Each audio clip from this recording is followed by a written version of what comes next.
This is your captain speaking. Welcome to Soul Plane Airlines, where the only bags you gotta worry about is in your bank account. Can you dig it? For all you John Tricks and Plume chasers, just remember what uniform you're wearing, because your ass will be mishandled for disrespecting the team abroad. Now enjoy your flights, and remember, you can hit the streets or you can hit the sheets. Makes me no never mind. And we're not here to hold your hand and babysit you. We're grown folks. But remember the motto, we're here to catch flights, not feelings. Now can you dig that? Just bought a ticket, I'm about to live it up. You can have it, homie, cause I done had enough. I bought a one-way ticket on the phone, about to call my nigga Richie, gotta come and get me. I'm tired of all the faking while you dating. Gotta shake 'em up, gotta shake 'em, gotta shake 'em. Little Joe in the dough, hitting sevens, now it's assalamu alaikum, you can keep the bacon. Over here, we treat it real with it. Fake women, you gotta deal with it. Cause if it's fire, then we will hit it. Baby in the lunch line, looking for a meal ticket. If she hot, we make 'em all stop. Shut 'em down, open up shop. Cause baby, she be bouncing like a 6'4" Impala, hitting switches, make it drop. Baby, I'm just chillin'. Got my mind on some millions. Wanna live life, I'm building. Leave a legacy for my children. Just do it like night. Carry on luggage, out of mind, out of sight. Had too much fun, almost made me miss my flight. Sleeping in the morning, probably landing at a night. Catching flights, not feelings. Mommy bumping like 808. Mucho grande like que lo que. Booty by the caseload, all she want is peso.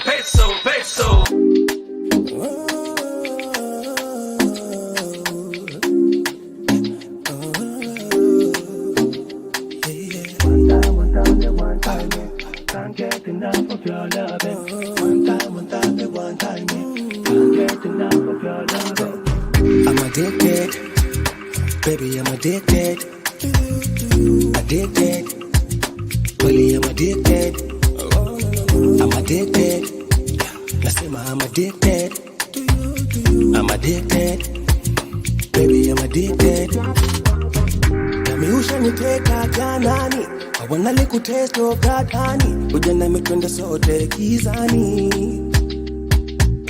Kama a rapta rungwa tachani, nami siwezi toka cause I'm in. Body fine smooth tender like margarine.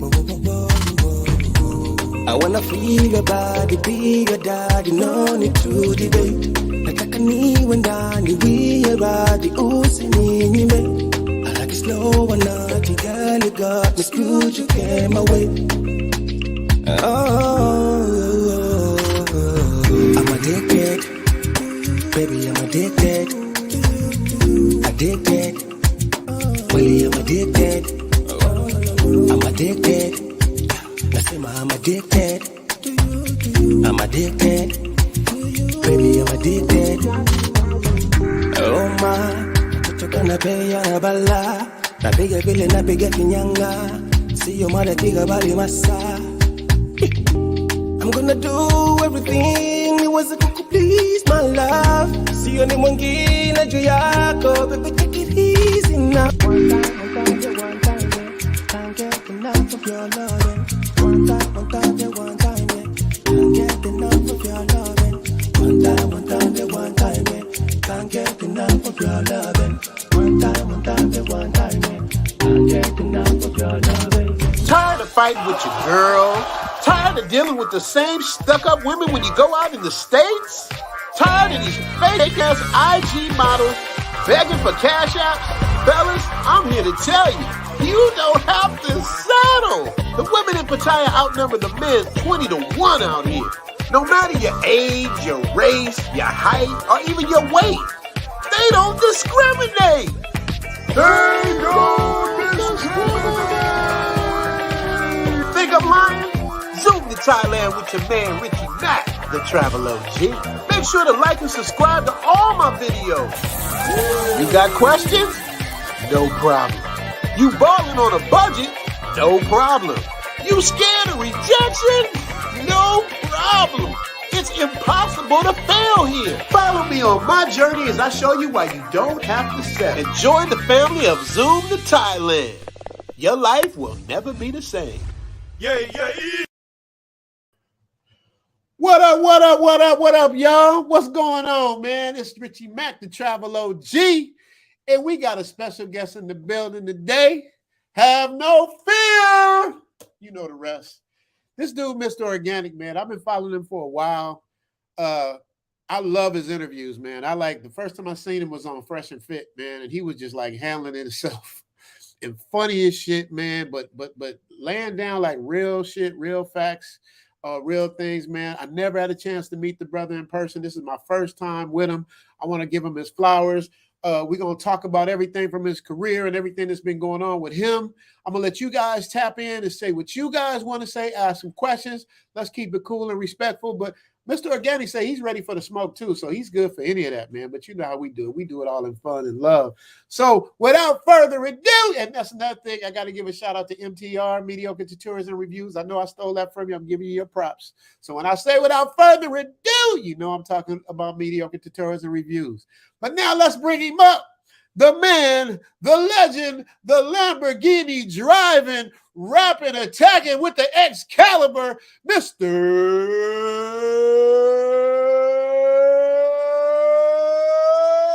Organic. Have no fear.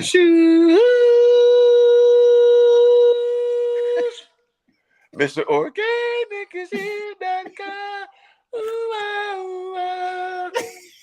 I got about 300,000 on me on the off day, bro. I'm keeping it pure, prophetic, positive, and wishing progression and blessings to all, man, that deserve it. Everybody else, hey, die slow. I want you to see this greatness before you go. Hey, that right there is worth the price of admission right there for Mr. Organic. Man, let me tell you something, bro. I'm going to give you your props right now and let you know, man. It's like, dude, your interview style is crazy, man. I watched you on No Jumper. I watched you on Fresh and Fit. I watched you do your thing, man. It's just, to me, I grew up in L.A. I know street when I see it. I know real when I see it, man. Right. I think everything that you say, what you preach, you believe in 1,000%, and you stand on it. And that's what I love about you, man. So how you doing, bro? What's going on out there in Cali? Man, you know, I'm just in Malibu right now. I'm looking at the ocean currently, sitting in the Emperor throne. Man, I'm just appreciative of life, you know what I'm saying? So to be a person that originally grew up in Southeast San Diego, you know, in a poor neighborhood, to now go full circle at 40 years old, sitting in a mansion in Malibu with everything I dreamt of and then some.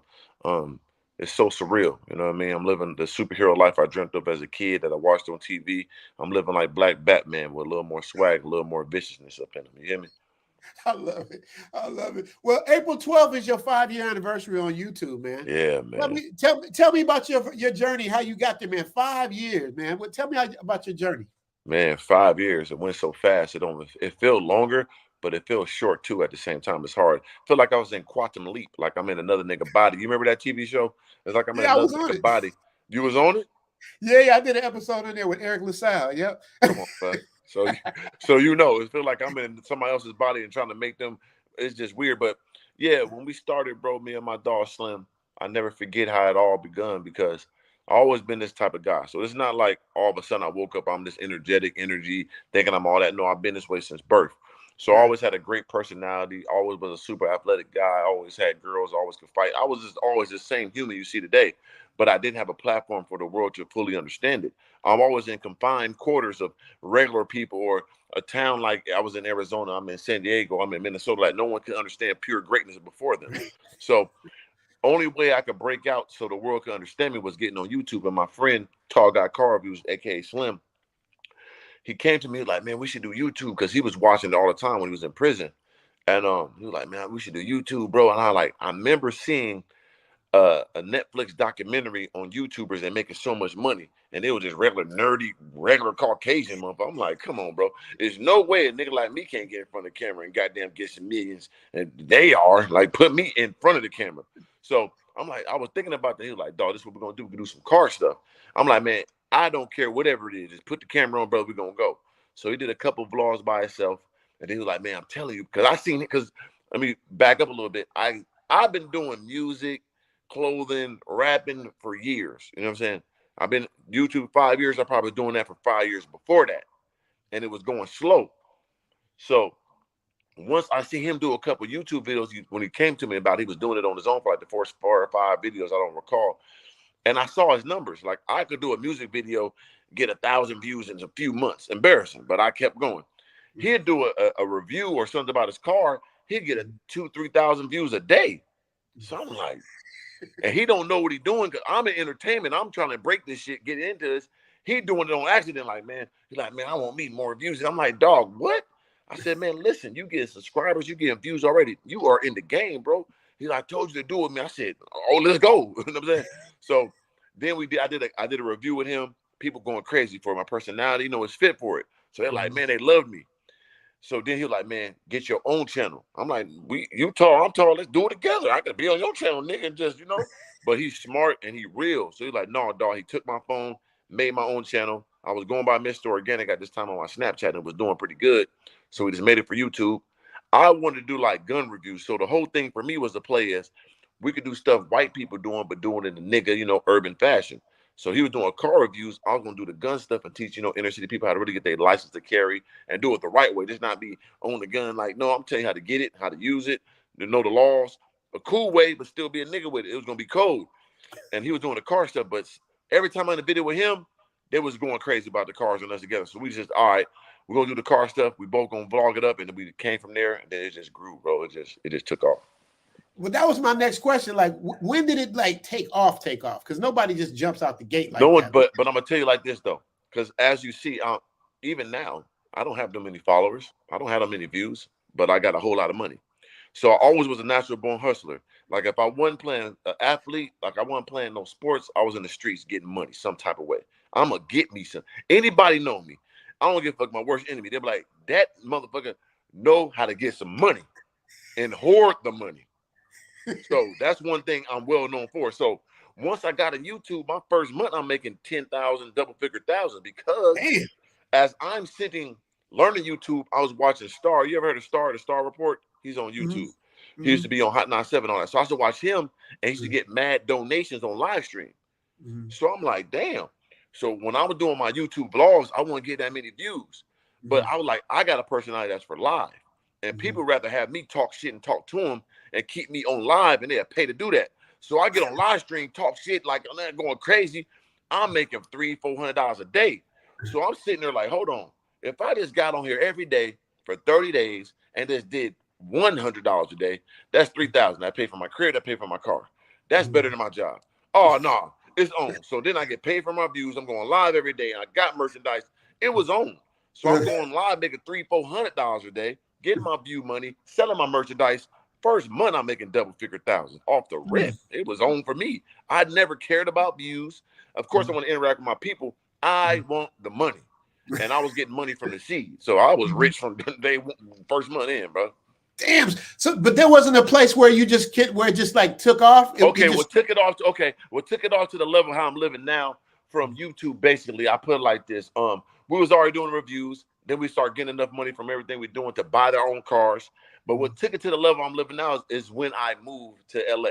You know what I'm saying? But I was already looking good and doing good when I was in Minneapolis. I'm doing no one doing on YouTube. By the time when I start getting my Corvettes and Hellcats, I'm going out downtown getting girls for real, taking them home, fucking them for real. This ain't no pranks. This ain't no gold digger prank. No, I'm really that nigga before YouTube. I'm already getting in clubs free, parking my car up front anyway.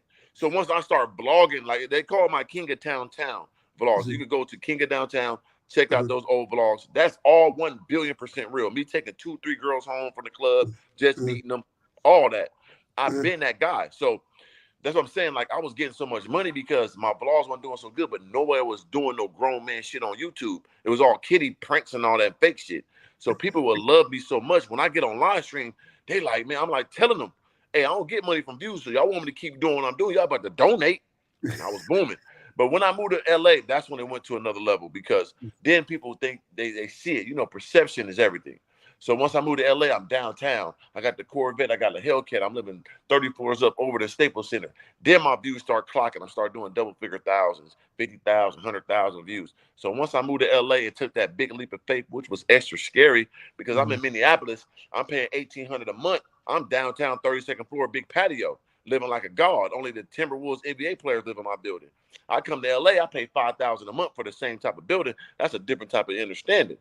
You know what I'm saying? So that what took me to the next level, moving to LA, bro. Mm-hmm. And then it just started bubbling from there. It started bubbling there because then my business acumen went to a whole nother echelon. My first month here, I got 2 partnerships that paid for my car and my apartment. The first 2 months here, it was just like rapid fire. They got it here in LA. I get a partnership here, sponsorship here, shout outs here, but it was just too much money too quick because LA, they understand the guy, and it's only one. They need me way more than I need him.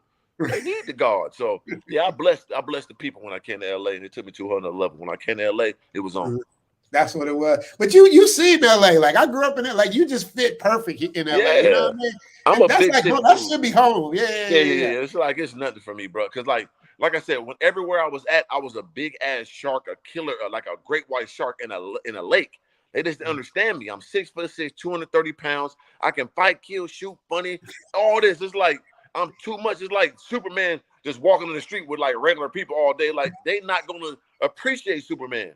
If Superman just walked around and wasn't Clark Kent, they wouldn't respect him when he put the suit on. So like me, I'm walking around with my Mr. Organic suit on all the time around regular people. They didn't appreciate the greatness. LA saw the Superman motherfucker like we get it. So I blended in great. And I thought like if I came here, it's gonna be more of me. It's still the only one. So it made it easier for me because they get it, and I can't be fucked with out here either. I'm just him. That really showed me like I'm that. It's undisputed. Who, where, compare what? No, and everybody ain't got all these attributes in one human, and everybody ain't been that nigga their whole life. These niggas needed money. I was already in shape. Already had every city I was in. 3rd grade, the baddest girls give me their ants on the log, bring me their graham crackers, them little Valentine's Day cards like this. Since I was always him. So like. Ain't nobody was like that their whole life. So I'm cheating now. It's unfair. I don't know. You got the cheat code. Boy, I am a walking cheat code. Like I'm really a GTA cheat code nigga. Like Contra, up down, left. I'm that, bro. Like for real though. Like literally, brother.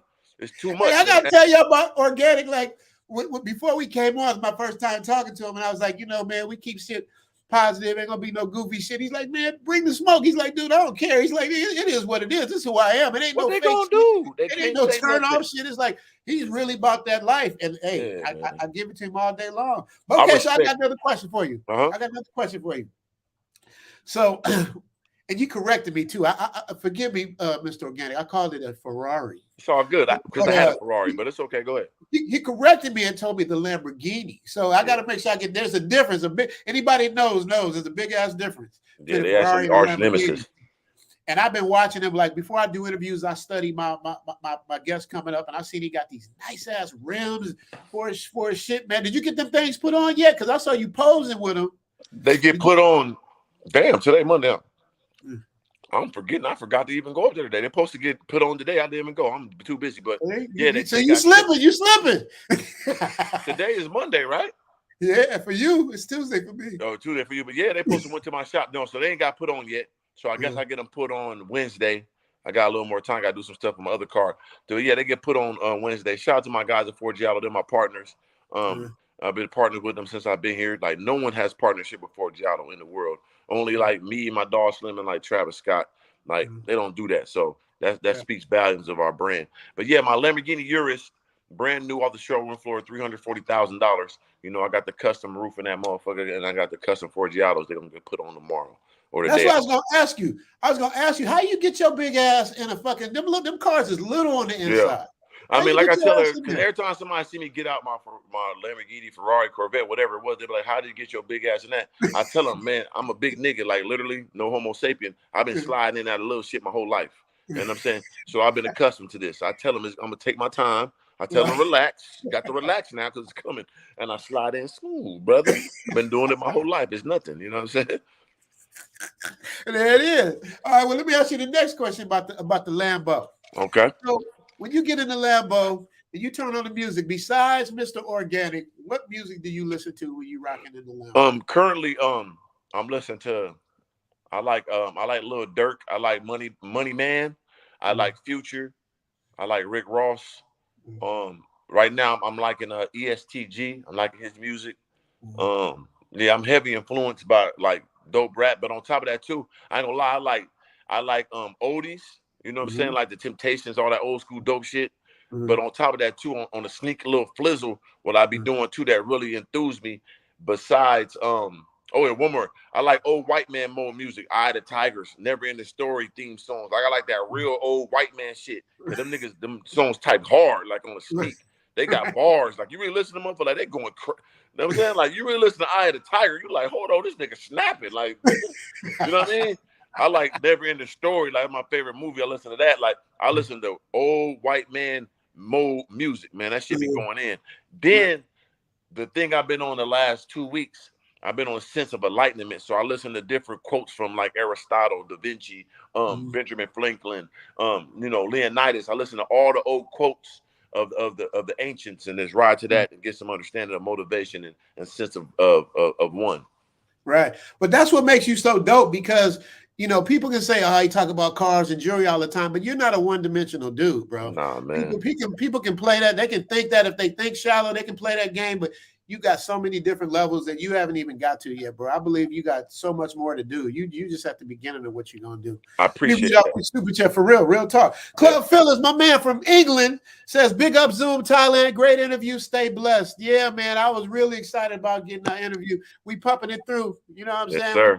We pumping it through for Club Phyllis. Yes, sir. Yeah, love to see. Yes, sir. Rank Inc. TV, $5 say this is a super powerful meeting. Bless up. Yes, it is, man. I knew when I had this dude, I was gonna have a good meeting. It's never a dull moment with Mr. Organic at all. Never. So I know you said that the music and all that stuff and the stuff that you read, like, is there anybody on YouTube that inspires you besides your boy you came up with? Who are your shout out top to my guy, Tall Guy Car Reviews. But like I said, in the beginning, all I used to do is listen to the guy Star Report. That's the person I used to watch all the time that taught me how to, get on live stream. I always like his unbiased opinion. I should listen to him when he was on Hot 97. Star, the one I used to watch and listen to the most. Like I still listen to him every night. I also like currently too. I like Sub-Zero DVD. I like his shit. He's funny as hell. I used to watch his DVDs when I was younger, but now he do like a live podcast. That shit be funny as hell, but it be real shit in there too. And then on top of that, I watch all the shit like the Vlad interviews, the Say Cheeses, and all that type of stuff too. I'm into that. But like individual YouTubers, I mean, I really don't. I still love my guy Omi, but any black YouTuber that's doing this shit, I give them love, especially from the urban side. That's being real as grown-ups. You know what I'm saying? Because me and my dog Slim was the first dudes I seen that was adults doing adult content and not being pranks and doing fake shit. We infiltrated that and showed people it's a new way to get into YouTube and finance this shit. So anybody that's doing that, fuck with them. Like Omi and the Hellcat, CJ on 32s, even Bandman Kevo's, all those guys that my dog Life with Corey, DDG, like I see any urban YouTuber that's doing it big and they type B in themselves, I rock with it. What about that Zoom to Thailand? What about that Zoom to my nigga? This is my first time seeing it, but I done seen you in passing because I know you out there in Thailand. I know what's going on with them women, brother. And I go out there, I probably have 1,000 kids because I know what they do to me. They goddamn peel the skin off me, brother.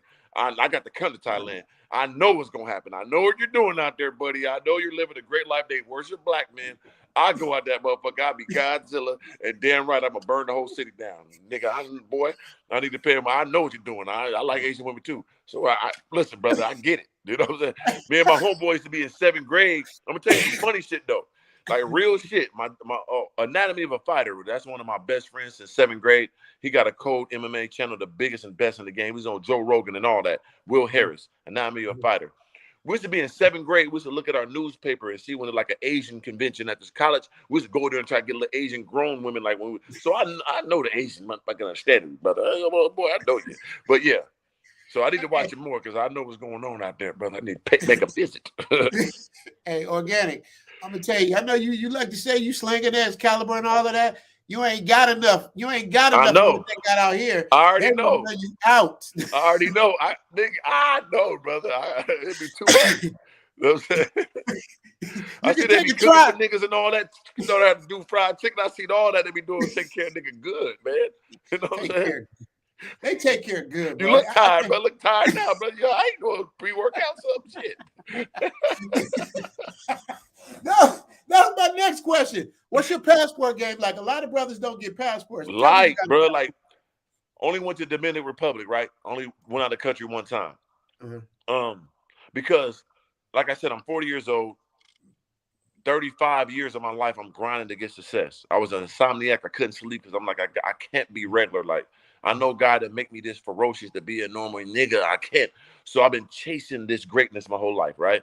So now that I have success and I could go anywhere I want to, I'm still so locked in to the old me, not knowing that, nigga, I can go anywhere. I go to North Pole, nigga, during the winter and just sit in an igloo all day and eat ice cubes and be, you know what I mean, and be chilling. So now this is the year, like I told you, of appreciation. You know what I'm saying? Living and giving. So like 2 weeks ago, like I said, I've been listening to all them quotes and all that, and I realized I got everything I wanted. I'm the master of my domain. My tranquility is set high, millions of dollars, cars, jewelry, women, everything. But I'm not happy because I'm not living enough. I'm not living. I don't go out no more and do that because now I'm trying to protect what I got. You know what I'm saying? Because at the same time, you know, as a black man, when you get success, you get rich, you get all this shit, bro, it come with a whole lot. I got to worry about niggas every day, 24. I'm in LA, brother. They're running your shit, brother. You know what I'm saying? They'll follow your car. Like women, you can't fuck women. They want to make up something when you want to tell on you, make shit up. You got to have cameras all around. So it's like you can. When I was broke, I lived like a king. When I got all this money, I had to scale down on how I lived my life. You see what I'm saying? So now it's time to live. So now I'm finna travel. I want to go everywhere, brother. I want to touch the world. So that's my objection and my mission this year is to see the world, touch the world. You hear me? Absolutely. When you get to Thailand, you know I got you. Oh, hey, brother, I'm coming, man. My girl gonna have to understand. We gotta check this trip out, brother. She gonna have to understand, yeah. Hey, because I got to sow the raw oats. The rose got the oats got to be sold. I said that bullshit. I'm saying. I'm joking. Hey, they gonna see you coming a mile away too. As they should. I'm gonna have that motherfucking Borat motherfucker on. They gonna see me come. I'll make sure of it. Shit. Yeah, absolutely. What was Dominican Republic like? Man, it was dope, man. Shout out to my girl Champ. She set it up perfect. We on 7, 8 excursions. We're on excursions every single day. I swam with the sharks, zip line through the goddamn forest, swim with dolphins, you know, beaches. We getting massaged on beaches, dirt bikes, and goddamn underwater scuba shit. We dune buggies. We did everything, bro. It was a beautiful experience. And that's what I want to do. Like I said, it's a show and concept I want to do. It's called Bucket List Living. I want to go around the world and live like the people in them places. But as a real nigga, niggas ain't coming in juried up and living and doing the shit that the locals are doing. That'd be top level shit. So I want to do that. I want to go to Thailand and ride the goddamn elephants and shit, and harpoon the goddamn piranhas. You know what I mean? Like do the local shit as a top level real nigga. So yeah, it's travel time, bro. It's travel time for sure. There's no other piece like it, man. I grew up in LA, man. I grew up in South Central in the heart of all of it, man. And it's like, I love my city, but it's like, but I don't miss the stress. Like all that stress y'all deal with every day, man, you don't get that out here. And they ain't tripping off the jewelry. They don't trip off of none of that. You can wear a tank top and flip-flops. You're going to get the same love as if you have a fucking $5 million worth of jewelry on. It's just a normal, organic place. You know what I mean? And speaking of organic, how'd you come up with the name Mr. Organic?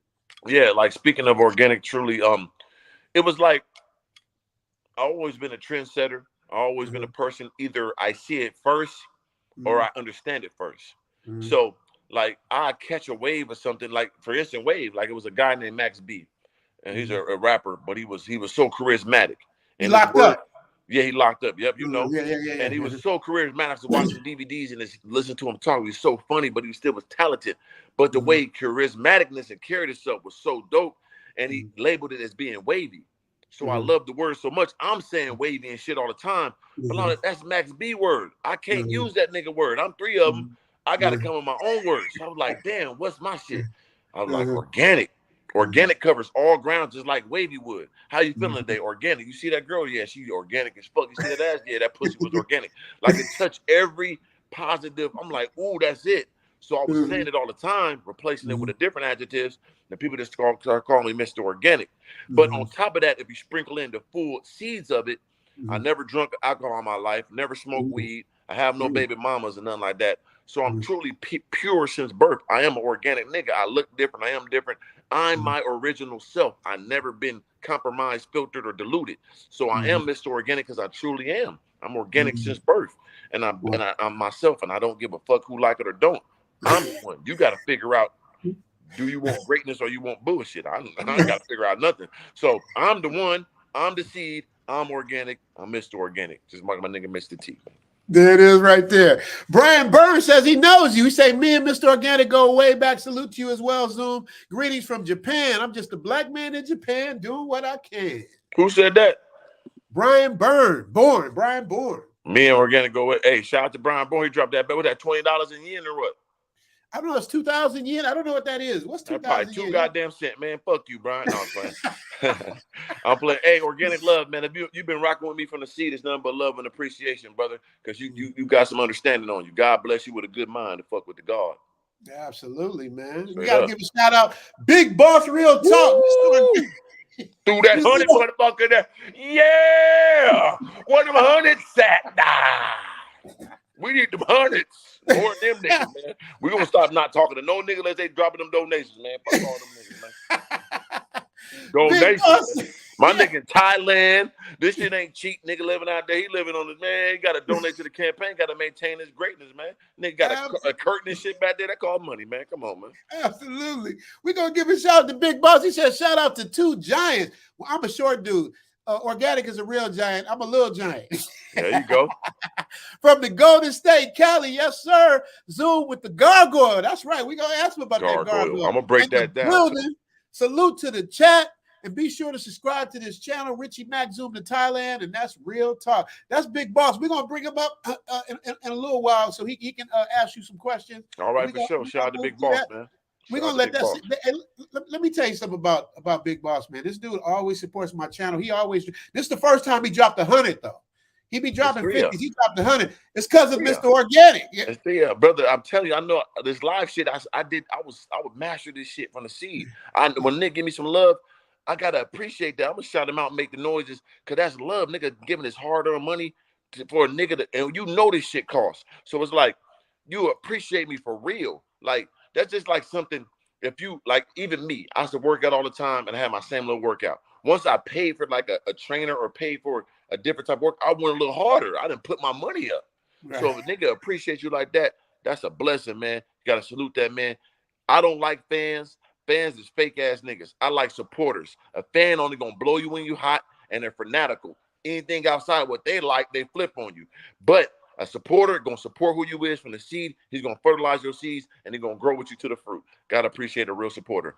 Big Boss Real. That nigga's a motherfucking real supporter. We gonna salute him, and we appreciate him. Salute, Big Boss. You heard it from the man himself. You heard it from the man himself. You dig? Ranking TV says, 3 says something on his show. I learned in boxing 3 years ago. He said, they think they can fight just because they in. I don't know what that means. I know what the end means, but they nigga think they can fight because they're a nigga. Then they can fight. Nigga, you niggas can't fight. Like niggas get beat up by these white boys all the time, and I know it. That's why I always really was training. That's why I really could fight for real. I'm not just tall. I'm not just strong. No, I will put a nigga in the dirt with these knuckles, and I train for that shit because you will see me. You think like, oh, you think you can fight? You gonna try me? No, you gonna die. So like. Nigga be thinking they tough because they can fight. No, you better have you fought. How many fights you had in? Let me see how you fight. You gonna see them hands go up and how they fly out them shoulders. Oh, you can't fight. Niggas can't fight, man.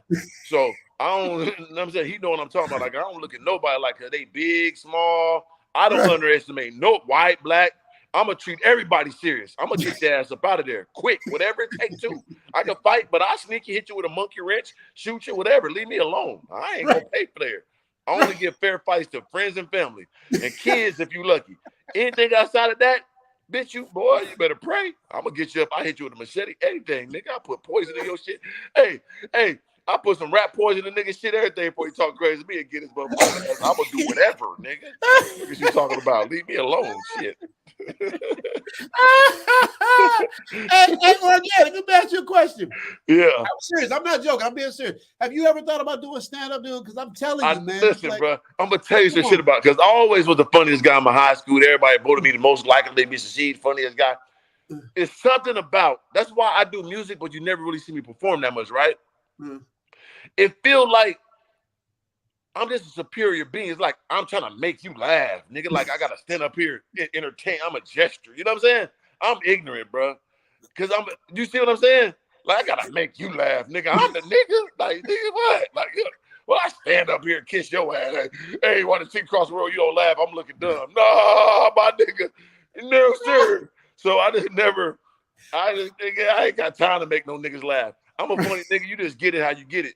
And like Yeah, even like performing, like I be looking at it be nigga like Rick Ross performing at a kid's Sweet 16 and all that, like you a toy, like Richard Pryor toy.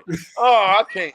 I don't like that shit, dog. I ain't gonna lie to you, bro. I guess I'm crazy. So like, I would do like movies and some shit like that, but stand up, it's a bag. But I ain't trying to please you, fuck niggas. I might go out there on some doing some aggressive shit, like nigga. I ain't trying to make you fuck niggas laugh. Like y'all see what's going on here, absorb the greatness. You hear me? Like I ain't kissing nobody ass, man. Can't do it, bro. Hey, you know what's funny? You know what's funny about that? Like, you know, I did movies like Hollywood Shuffle and all these different with all these comedians and worked with Jamie Foxx and all these people, man. But I'm telling you, man, the reason why I've never done stand up because I'm fucking petrified. That shit different. Scared. I'm scared, huh? That shit tough, yeah. Yeah, because if people don't laugh, I take it personal. That's what I'm saying. I want to go ahead. Let's go out. Who ain't? Come here, bro. Come out in the back. Slap the fuck at you. You know what I'm saying? But I get it, and I always been a super funny guy. You know what I'm saying? And I got good. And I studied. I'm telling you, like, think about me. I studied the greats. I studied Eddie Murphy. I studied Martin. Nigga, I know you gotta tell a story with it. That's why I can tell a story, nigga, like a god, better than most, because I studied the best. I know that. I know what's funny. I know how to get serious and switch it up. I know this shit just by studying the best. So I could do it, but it's like I don't want to kiss nobody ass, man. I come over $2 million in jury. You know, fuck, I gotta make you laugh, folks, nigga. Pulling up in a Rari, like, man, come on. Peasants, and that's the word we use. Organic peasants. Yeah, but and even with the peasant talk, it's like I never direct my peasant talk to my people that fuck with me, and I hate when people. But like you call everybody peasant, brother. Like, why would I talk to somebody that fuck with me and call a peasant? But now, if you trolling or you trying to talk down on me, of course you're a peasant. How can you ever contradict this greatness? You got to be a foolish ass, hungry, gruel eating peasant, digging in the rocks and getting some motherfucking gravel, eating it, subduing it like it's a crumb when it's really dirt, eating that. Nigga, peasant dog. So it's like, yeah, they peasants. But the real ones we rocking, I ain't gonna never disrespect my people. I wouldn't be here without them. But anybody outside of that threshold that ever try to downgrade me, say anything bullshit to me, pure peasant, you're gonna die slow. I'm gonna continue to grow to God. And that was the question I was gonna ask you too, man. It's like, you know, now that my channel's kind of getting a little bit bigger, man. Of course, I ain't nowhere near you, but the haters are slowly starting to slither in a little bit. And it's not bad because I literally, like, most of my people are all supporting, man. You can look at when you get a chance, you really need to check out Zoom to Thailand. You're gonna fuck with me. I'm gonna fuck with it. I'm gonna subscribe right now. I get all this. Yeah, your boy getting it in, but most of it is positive. But you got a couple, like one or two. But I know the scale of hate you get because almost I'm not comparing you to Muhammad Ali. I'm just making that clear. I'm not comparing, but I'm saying in the braggadocious form, yes, you got that thing, and they hated on Muhammad Ali for that. For being braggadocious, being confident in who he was and what he's doing. Right. I believe the shit you say, you back up everything that you say and believe everything that you say. Now, people going there, well, he don't really have that house or whatever the fuck it is. The bottom line is you in that motherfucker. Right. The bottom line is you doing your thing. And ain't like you go there and film some shit and then leave. Like, was it MTV Cribs? You know, they used to be faking it. Yeah. I can't listen. You can't fake this lifestyle for this long. You know what I'm saying? So, like I always tell people, I wrote books, man, and I explained to it. You want to have your perception through the level. You're making $1 million, you want to like you make 10. You make 10, you want to like you make 100. You make 100, you want to like you make $1 billion. That's how you go up the scale to get it. You know what I'm saying? So, for instance, I don't have to entail every little attribute of what I do because everybody's business is not everybody's business. So if I tell you something, it's for a certain reason. I don't have to explain every fucking giblet. If I tell you it's lease to own, it's lease to own. If you look it up, it's called $15,000 a month. Could you ever in your fucking life afford this? So what are we talking about? Right. So you're just trying to explain to me and tell me I'm paying more because it's cheaper to own to lease something. It's cheaper to own something in the house wise. You pay less money. So like, what are we talking about? Do I got to entail all my financial? I'm saying, but if you pay attention, I said when I first came to the house, this is what I'm gonna do. Then I said I got the deal of a lifetime.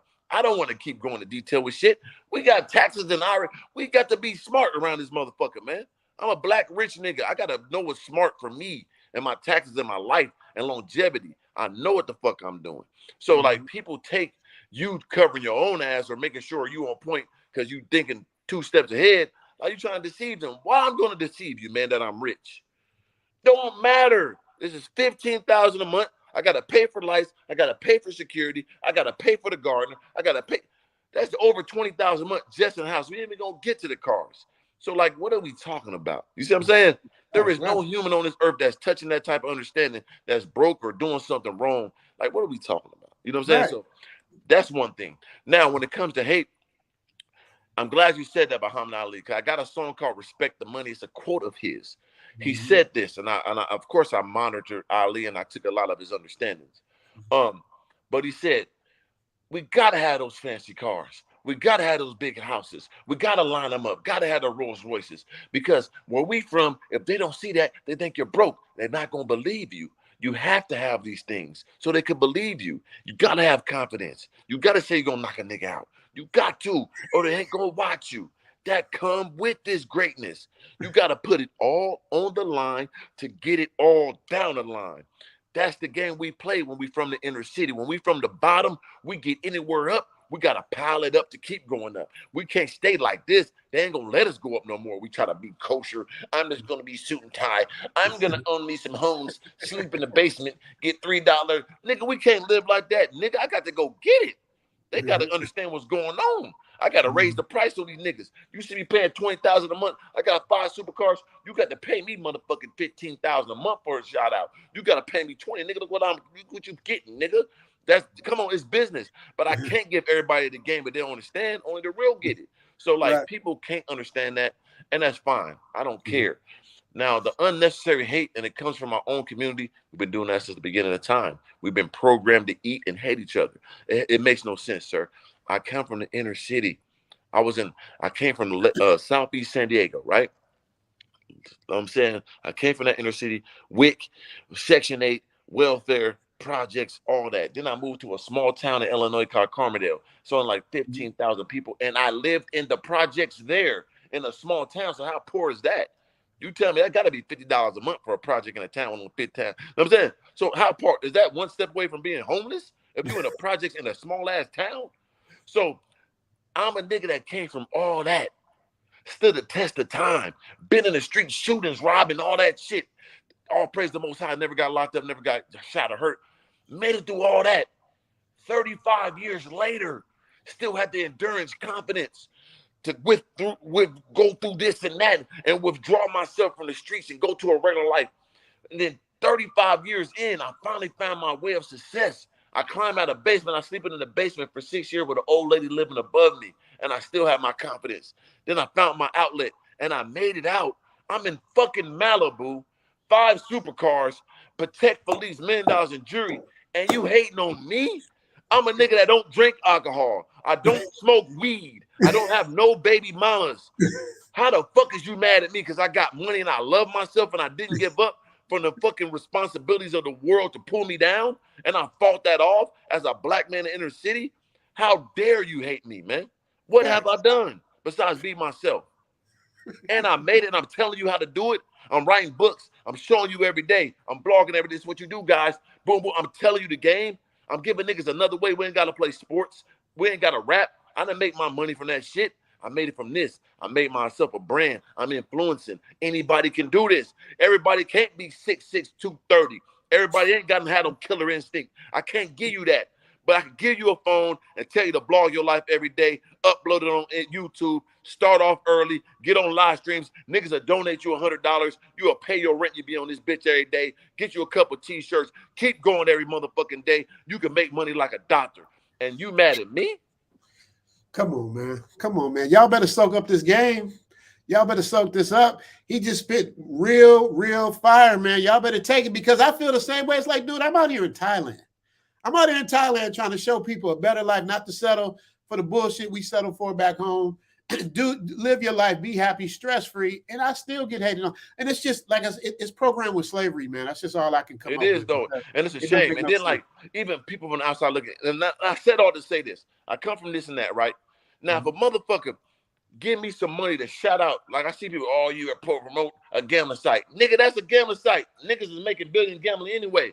They gonna pay me $15,000, $20,000 a month to say this motherfucking thing, and you gamble, use they shit. If you don't, then don't fucking gamble. But if you do, go here. I'm not telling you to do nothing. Don't do it if you don't do it. You hear me?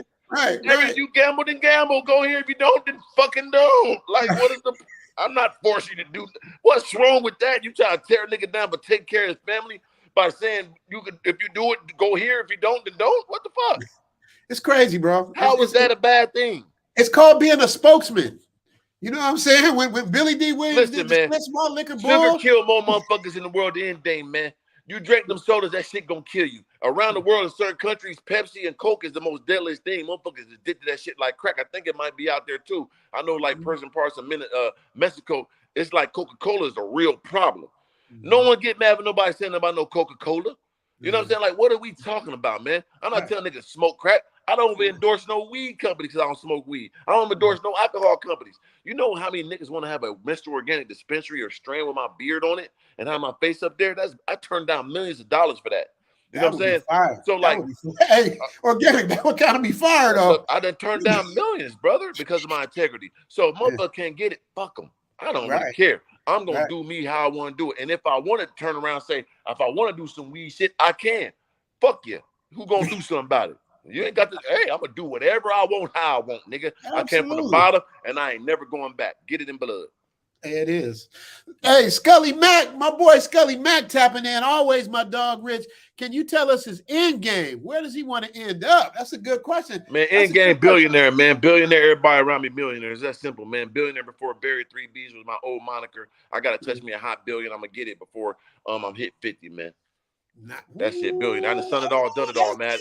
Had every dream car, had ×3, had the biggest house I ever wanted in Malibu over the fucking, man, I could think I'm looking at the ocean. Like I did all that shit. Every gun I ever wanted, every piece of jewelry, my dream watch. I done had it all, brother. Every woman, I've been had all that. I'm tired of that. That was the easiest thing. When I was the brokest, I had the most pussy, all the different assortments. Ben did that. That's the easiest thing to me, man. So that's nothing. So now it's time to get this money and then teach my people how to get it too. I need to fully understand this shit. Once I get $1 billion, I know I can teach people how to get millions. So that's my mission. End game, billionaire. Billionaire before buried. The God. What's your spiritual like? I'm organic, man. Like I tap into all. I listen and pay attention to all of them. Of course, it's resonated with through Christianity, of course, you know, but overall, I pay attention to everything. Everything got the same story, got a different little giblets in there. You know what I mean? So that's almost like my resonation on my beard come from the Muslim background. But yeah, I tap into all, but I'm Christian based though. But I'm spiritual, I'm just organic. Yeah, that's the same thing with me, man. I don't say religious no more. I say spiritual. Yeah, for sure, man. I know it's energy out there. I know it's just based off positivity and just how you treat others, how you want to be treated. You go with that energy, you're going to be protected. You can't just be out here, you know, running around rampant and destroying the earth like that. It ain't going to work for you at the end. Absolutely.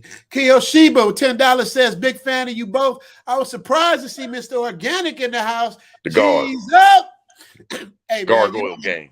Hey, I was so happy, man. I was like, man, I hope this is the real Organic. But he had the check mark, so I knew it was him. Blue check, man. That's gonna get you some understanding, brother. I'm always in all my DMs. I check all. I'm a hustler, dog. I don't pass up nothing. I see all emails, all DMs. I ain't got to sit there and reply to all these begging up, but put me on and all that, man. Get the fuck out of here. But I see everything. You know what I'm saying? And the ones that's talking, we got some understanding. We gonna get some understanding. But I'm a hustler, brother. I'm gonna see everything, man. I'm not even gonna call it hustler. I'm gonna call it a businessman because we have no business. Okay, and I like that because that's a transition I'm making this year too. Because I am still a hustler. I'm transitioning to be a businessman. When you're a true hustler, you have to be there to get the money every single time. I'm working on that sleep money. I'm working on the businesses to make money while I'm sleeping. It's getting bigger and better. So right now I'm making that transition to businessman. So I know exactly what you're saying. I am the businessman.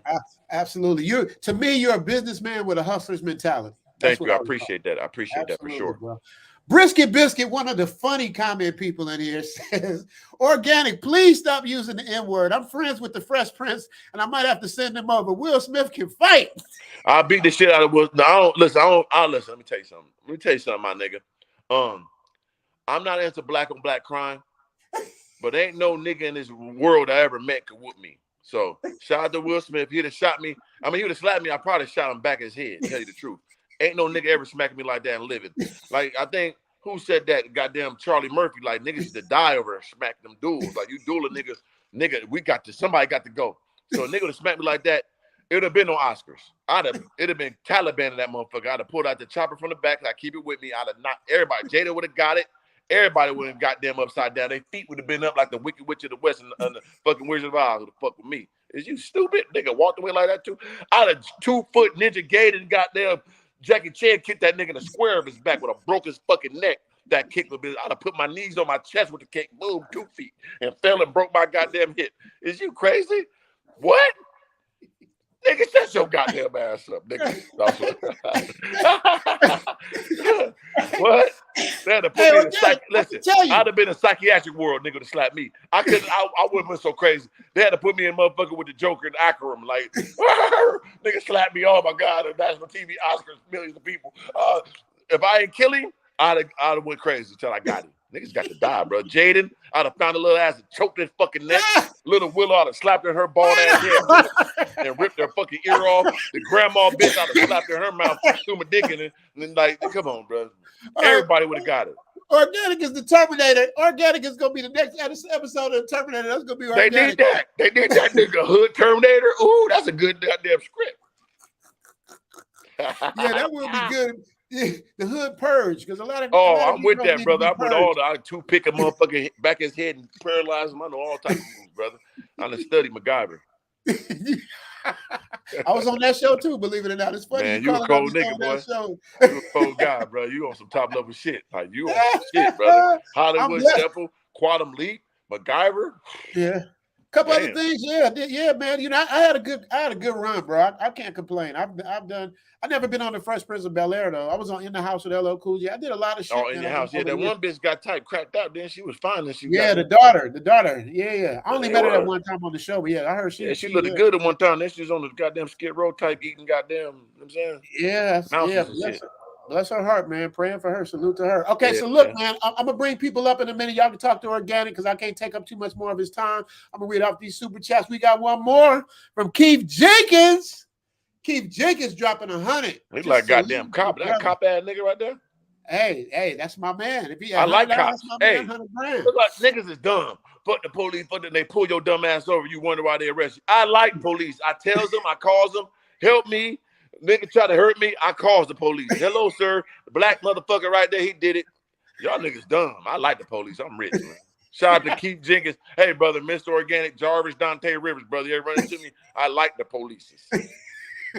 I heard you say on No Jumper, you like how stupid is that? Motherfuckers do shit to people because I know they ain't gonna tell. Something happened to me, I'm telling. I tells. I'm gonna tell you I'm gonna tell on you, and I'm gonna try to go circle back and finish it, but I'm gonna tell first. Because that's documented. You know, I tell people all the time, when you got your license to carry for a firearm, you gotta, if it's a threat, you gotta let them know. Because if he ever encounter you, you gotta hurt him. He says he's gonna kill me, sir. I fear for my life. I put that tuxedo on, go to court with the bow tie. You know, I'm shaved the beard off and everything, brother. Coming there with the Montel Williams shave mouth. Sir, yes, he tried to kill me. Him right there. Tear in the eye. Get real skinny. Get real like I'm, you know what I'm saying? PTSD with the skinny man body. Help me. Yeah, I'm going to do all that, nigga. Shit, you dead. Soon as you be like, they let me go out the court, I'm out there motherfucking jig dance. Got the dumb nigga, killed the dumb ass. No, I'm bullshit. Oh man, I love this. Man, this is one of my favorite interviews, man. I fucking love it. All right, I'm gonna bring up Big Boss. He gonna come up and talk with us a little bit. Big Boss, you ready to shout out to say what you gotta say? If y'all can drop the links, people can come up and talk to Mr. Organic, because have no fear, Mr. Organic is here. Man, nigga gotta hit the give a shout out to Big Boss. Big Boss. Yo. Yeah, Richie Mack and the Gargoyle. What's up, sir, Mr. Organic? Big gargoyle, man. Let's get some hold on, let me get some understanding why I'm a gargoyle, right? Niggas don't understand, like, as a kid, I used to be up all night. My favorite cartoon was Gargoyles. I'm like, damn, they like me. They come to life at night, and they hard. They got stone, but they got wings, so they fly. Nothing better than a nigga that's flying hard at the same time. You just a tough, dirty, you lame. But if you a fly nigga like boom and then crack a nigga head, if you got to in self-defense, that's a gargoyle. We always on top. They on top of buildings. We winners. And on top, you got vision. I'm not going to be here forever, but my legacy will, like a statue. I'm immortalized from what I'm giving to this world. I'm a gargoyle, man. And on top of that, we on God's side. God got the gargoyles. The devil got the demons, nigga. And we ready for war. We just as ferocious. 3 of y'all. There it is. Wow. Facts. Fire, what you got for him? What you got for him, Big Boss? Man, I like when he said, I guess it was the Ali quote though, but that shit resonated with my spirit. He said, put it on the line to get it down the line. Yeah. Wow. Be yourself. Man, shout out to you, man. I go through the same thing, you know, much lower level. You know, I'm not a 6-figure nigga. You know, I work. Matter of fact, I do security. After this stream, I'm gonna go to work tonight and edit my next video for tomorrow. Dope. But at the same time, I just started my YouTube channel 6 months ago. Dope. And within 6 months, I hit the 1,000 subscribers, the 4,000 watch hours. I got monetized in 6 months. I just got my first little tiny Google check on that 21st. Yeah, right. So I'm gonna say how much. You know, I'm a real nigga, man. My first little check was all of $800. That's crazy. I ain't gonna cut you off, but my nigga Slim, I'm gonna tell you something. Cause I'm a numbers guy. Okay. My dog Slim, he was doing it before me. He didn't even know that you get paid like that yet, right? Right. One of his little cousins told him, like, man, it's called Google AdSense. You already qualified. They got your stuff held for you. Like, you got to check this movement. It was $800, right? Now, this is the killer. It was $800, exactly, which is crazy. He bought a Hellcat at a leap of faith. Didn't really can afford it, but he did it for the YouTube. His payment was, guess what? $800. So when I seen that you can afford a $70,000 car by making videos in your first month, I said, nigga, a year down the line, nigga, we making thousands. You got a Hellcat. Nobody got a Hellcat. That bitch 70,000. Niggas can't afford this. You got that bitch for free for making videos. Nigga, it's on. So you got to think about that. Your first month in 800, what's you going to be in a year down the line? 8,000. Yeah, boom. I said exactly what I said. I said, well, we need to put some zeros on it, man. Yeah, you know it's going to come. And then you got merch. And then, you know what I mean? Come on, brother. Yeah. I was going to talk to you about that too, big Mr. Organic, like your merch game. Like, did you when you started doing your merch, did you do it right off top, or did you kind of like blend it in as you went along? Once again, 5 years before YouTube, I was already making my own clothes. 5 years before YouTube, I was already doing music. So like I knew those attributes I can add to what I'm doing on YouTube and get monetized and get paid for it. So I already had clothing, I already had logos. I was going to a shop every day for 5 years, making 3-4 shirts for people, having my own logo, one of the ones. I've been having all that shit before YouTube. Right. Know what I'm saying? Once YouTube pop, it was over. I'm selling 2-3 shirts a week. Now I'm going to 20. Nigga, what? It's on. Right. Doing all this same shit already. Right. It's kind of like with me, like people talk about like the production value of my shows and the editing and all of that stuff, but I've been preparing for this all my life. You know what I mean? I've been doing, this stuff. So it's kind of like now it's just time for me to just put it out and let it do what it do. So I totally get what you're saying about that, man, because you've already prepared for this, since Carbondale. People don't know Carbondale is a small place. Like you said, I was born in Chicago. I'm from Chicago. Carbondale to Chicago is like Victorville to LA, you know what I mean? It's like a little, like it ain't, there's a college there, but it's not really a lot going on out there, man. So to come, y'all got to understand, man. They have no clue. Lovers, whatever they all want to be, to come from that to where this dude is, man, he got every right to brag. You might not agree with everything he said. Like to say it's impossible is not even making it make sense. If you fully understand what I'm saying, like for me to sit here, like, dog, like. Carbondale, my nigga, like Google it, like the average income there probably 15,000, and that's like a high. Like there's nothing you could compare it to. Like only people that made it out was athletes. My dog Troy Hudson, he made it to the NBA. Like he's from Carbondale, like, but that's it. Like there's nothing else. Like, and I represent that shit because I saved my life. And this is another crazy thing. That's what I'm saying. My life is so crazy. I told you I'm from San Diego, right? I moved back and forth to Carbondale. I was probably there for like 3 years, but it still paid a heavy role. And this is what's crazy. San Diego area code is 619, right? Carbondale area code is 618, which is crazy. That's the area code. I got them tattooed on my body because it's so wild that the two places I live the most, they're one area code apart, which is then they so far apart. California all the way to Illinois, like how the fuck? But that's wild, bro. A small ass town, a big city, one number apart. I lived in both of them. That made me who I am. That's why I got the land of Lincoln on my back. My neighborhood where I was from, I don't represent gangs up, but it was Lincoln Park is Lincoln. That's where I'm from. And then land of Lincoln is Illinois. I combine them. That's why I got land of Lincoln on my back. Right. What about Logan Heights? My Logan Heights. My Mexican homie. My Mexican homie. Green, brother. See that right there, green on the beard, man. We with the green, brother. There it is. You know what I'm saying? There it is. That is hella crazy. That there are only one number of parkers here in Oakland, where I'm from. We 510, and right across the bridge, San Francisco was 415. Crazy. You know what I'm saying? Totally different. So we hella numbers, but you talking about like different states and they only one number away. How the fuck is that, right? That's the universe, man. That's crazy. Let me get this off. Made a crazy combination of a nigga, man. Made a hell of Absolutely. a nigga, bro. Sean Blake says for $10, big up, Rich. The show is looking good every time I watch. Never heard of this dude before. You will now. Love the real talk. I get what he's saying. Nice to meet Mr. Organic. I will follow you. Yeah, everybody go follow Organic. Bro. Go follow him, man. It's just fun to watch him. You know what I mean? Because the real fun, hey, Organic, you know the real fun in watching your shit? What's that? I know. I can feel the hate as you talking. I can feel them hating on you as you talking. What's wrong with them? They gonna be mad. Why they mad at me, man? What did I do to them? I be pondering that shit sometimes. Like, damn, I'm really. And then think like I said before I blew up, I was way worse. Like I used to talk way crazier when I first started. I used to be way crazier before YouTube. I got on YouTube, the more money and shit I got, I calmed down like a motherfucker. I'm blessed. You know, I think Gilly the Kid said it best. He was talking to Mike Tyson. He said, once you a nigga come from the streets and you make it out of it, you successful and you a little older, how you doing today? I'm blessed, brother. How you doing today? You know what I'm saying? I'm jovial. You take this shit serious, these blessings. You know what I'm saying? How you doing? I'm gracious. You like, nigga, this shit. Hey, brother, how are you doing today? Hope everything. Don't leave me alone, brother. I want no problem with you. I'm trying to, hey, man. I don't know how I made it out this shit. Why he picked me? I want to stay here. You know what I'm saying? I ain't got time to act dumb, but sometimes it does ignite my old ignorant side and activate sometimes. But the pureness of me, I have to change. I got a lot of humility. People always want you to be humble, but that only comes from people it's just so crazy too that only broke people or people in a lesser, circumstances to you, and they got a lot of hatred and darkness in them. They'll tell a person that's successful to be humble. When we're not doing nothing. You talking to me, I'm humble as fuck. But it just seems when people are doing bad in life, they'll tell you to be humble if you love in life and you know what the fuck you are. You think I'm gonna calm down the blessings? You think I'm gonna calm down the blessings God gave me and not appreciate them?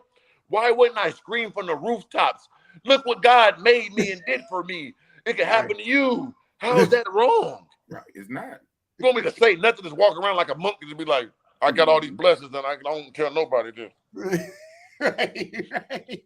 Yeah, it's crazy. No, I'm like, nigga, look at this shit. Look what y'all can get this. Y'all don't, it's more. Come over here, do this. Look, shit. Look at my bed. Yeah. Like, that's what I'm doing. It ain't the shit on you. Why? Right. What is that gonna do for me? If I got more to you and talk crazy to you, I ain't even thinking about you to shit on you. I'm trying to pull you up. I don't want you to come take this shit from me, brother. I want you to get some too. I don't want you to get mine, but I want you to get your own. Like, what sense does that make? Right. I don't get it. I don't get it at all. And that's the thing about my channel, my life. And you guys, please get the likes up. I don't know what the we got to get likes going on here.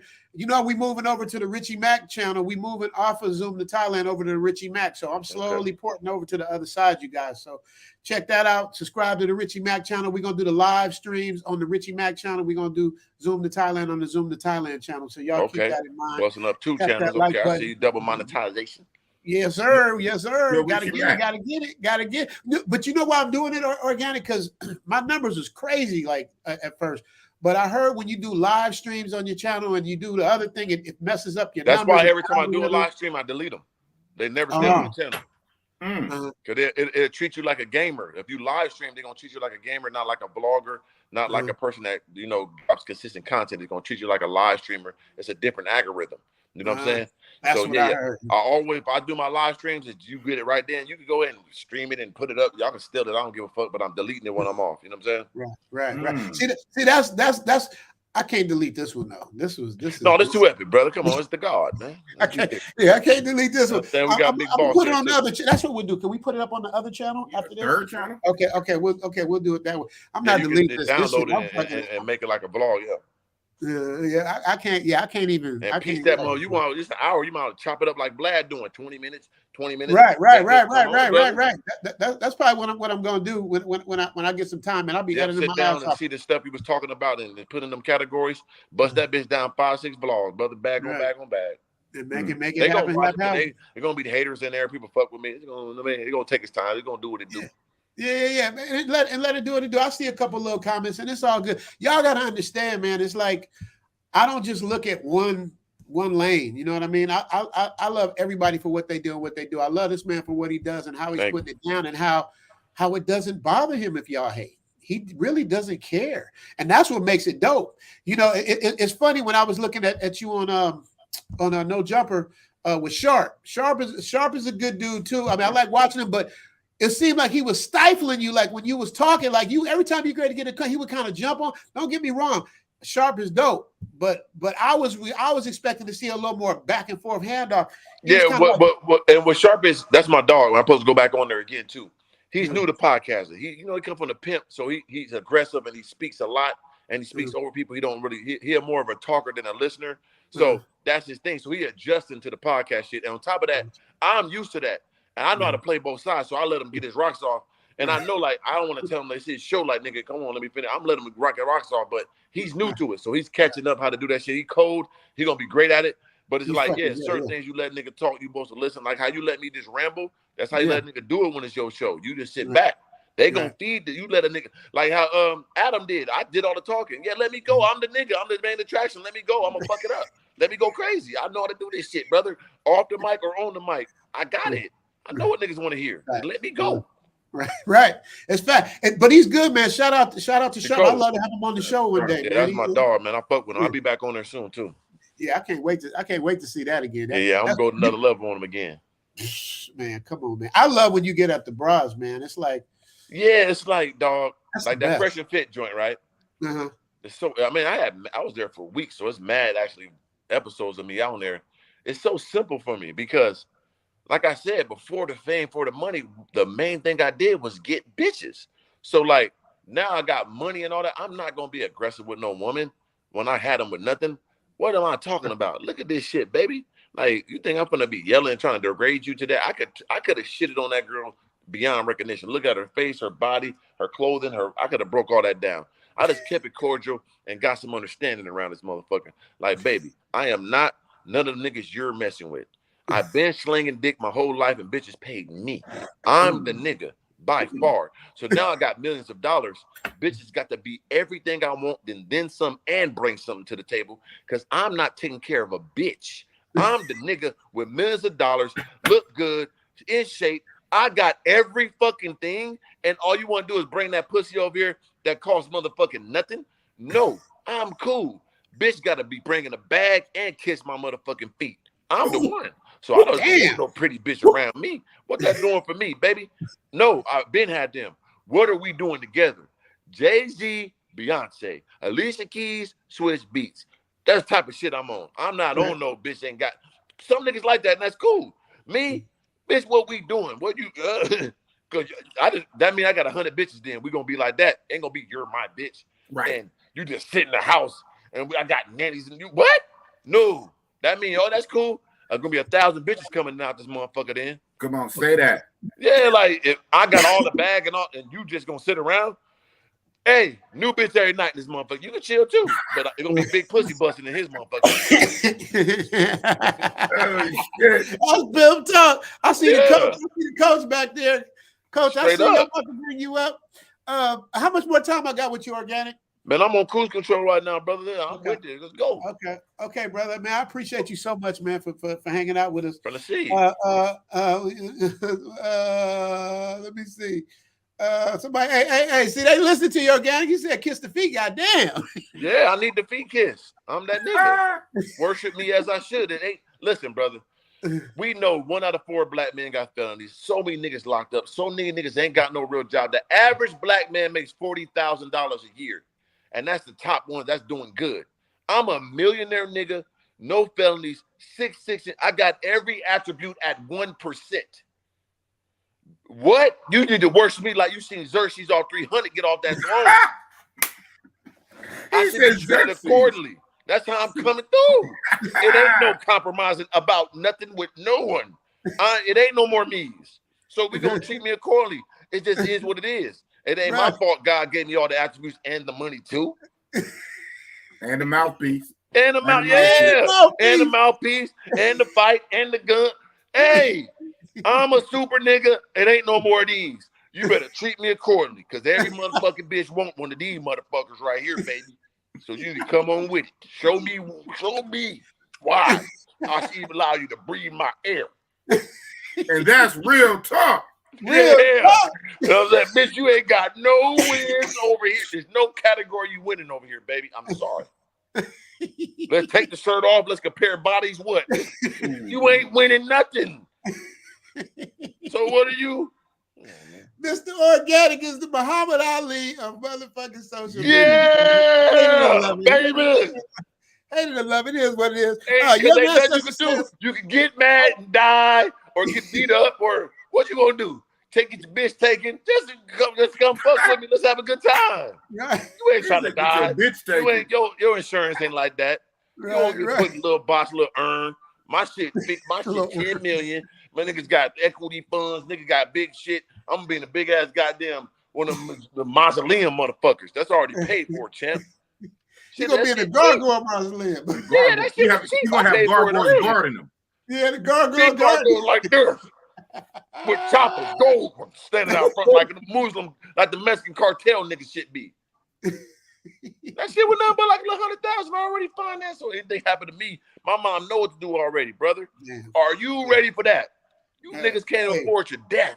Hey, we ain't even going there. Ain't nothing gonna happen to you. You're gonna be I'm immortal, brother. Come on, I love everybody. Peace and prosperity. Absolutely. Young ancestor asked Mr. Organic about his honey addiction. You got an addiction to honey, Organic? Yeah, I'm glad because he's from the seed. Shout out to him, young ancestor. He's from the seed. He known me from years back, from the beginning. Let me break that down. I had a chick from Russia, you know, RIP Ukraine, all them niggas. That's y'all been. I don't care nothing about y'all. But I had a bitch from out there, and I had an allergy. I never had allergy before, and I had a runny nose. And she was like, you know, local honey boosts your immune system. It fixed allergies and all that. So I'm like, damn, okay. She got me a jar of honey, and I took that shit for a week, and my shit was going. So in the beginning of my YouTube, when I first started, I always jump in my car, eat a spoonful of honey, and I tell them, you know, that it cleans out your penile tube. It keeps like, it really boosts your immune system and clean out your penile tube, because nigga gonna raw pussy. But that's gonna help you out. You know what I'm saying? Also, it's good for your skin. It's good for your heart. It's a super food. King Tut had it in his tomb. When they opened it up, it still was good. It never goes bad as long as it's sealed. It's the only food that has water in it. Also, you can live on honey only. It's in the Bible. It's a golden food. So once I learned that shit, I loved it. Then I bought me 2 little bee colonies, and I was selling honey and made a whole lot of money.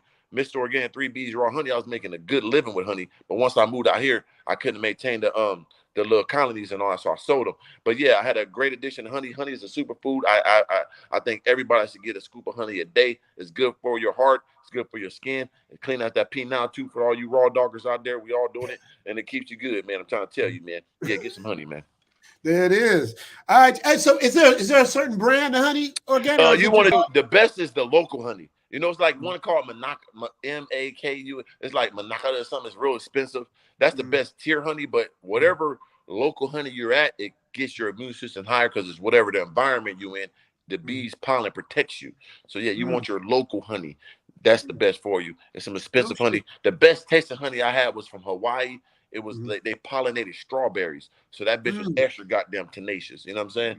So I'm thinking about bringing my honey back, but I gotta get the right, you know, I want that Hawaiian honey if I bring it back for sure. Okay. But yeah, they got good honey out here in Thailand. I just didn't know if they do, brother. Get you a jar, scoop a day, nigga gonna see it, gonna change your life, bro. Eyes gonna be clear, sinus is gonna be clear. Yeah. I know what you're doing out there, but it'll keep you sturdy, man. Yeah, absolutely. Yeah, it is. All right, Coach. I'm about to bring the coach up in a minute. Coach, you ready? Let me see what we got here. You need to see Mr. Organic knock out the guy trying to rob the carpet store. Organic, what's that? What happened? What happened at the carpet store? You know, I did my research. I saw something, but I don't remember the it was I was coming out of the carpet store. I bought me some new little Persian rugs for my crib, and at this local store, and I'm coming out, and there's some random dude. I think he was on meth or something. It was a strain, it was like 9/11 dead type nigga.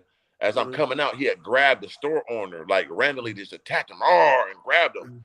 So you know, Mr. Organic, the superhero I am, I grabbed him and I pushed him back. And then he had like something in his hand. He started coming towards me. Now everybody knows me. I'm a licensed to carry nigga. I keep a gun with me, and I love my firearms. But I blessed that nigga that day. So once he's coming to me, he had something in his hand. You know, for the DAs around here, he had something in his hand as he's coming at me. I thought he had a knife or razor or something to take my life. So as he's coming, I reached for my gun. And if you watch the video, you see me grab my waist like this, but then he threw it down. This is all in there. He threw something down with some cards. So I'm like, okay, now I can really bless him and baptize him. So when he threw it down, I just rose them hands up, nigga, and locked them. So as he came close, I did a step side left hook. Kyle, knocked him down. Now, when he hit the ground, I was highly disappointed because it's been 9 out of 10 times I hit a nigga, I usually knock him out. Knock him out. So I'm like, I hit him and he didn't go out. So my spider senses went through the roof, like, what the fuck? I'm losing it. So as he sat up like Undertaker, like, rude, and he said something like, this is what I thought he said, for the courts again. He sat up and he was like, motherfucker, I'm gonna kill you.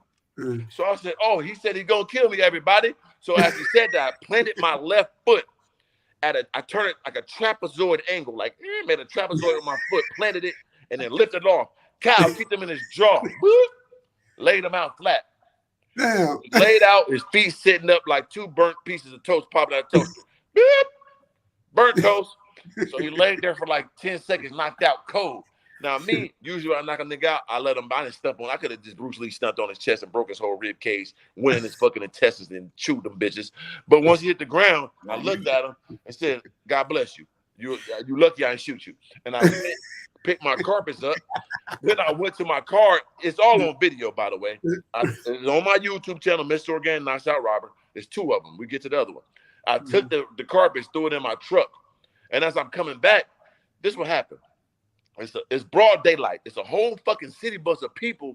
They just see me hit them. They didn't see all the shit he did before.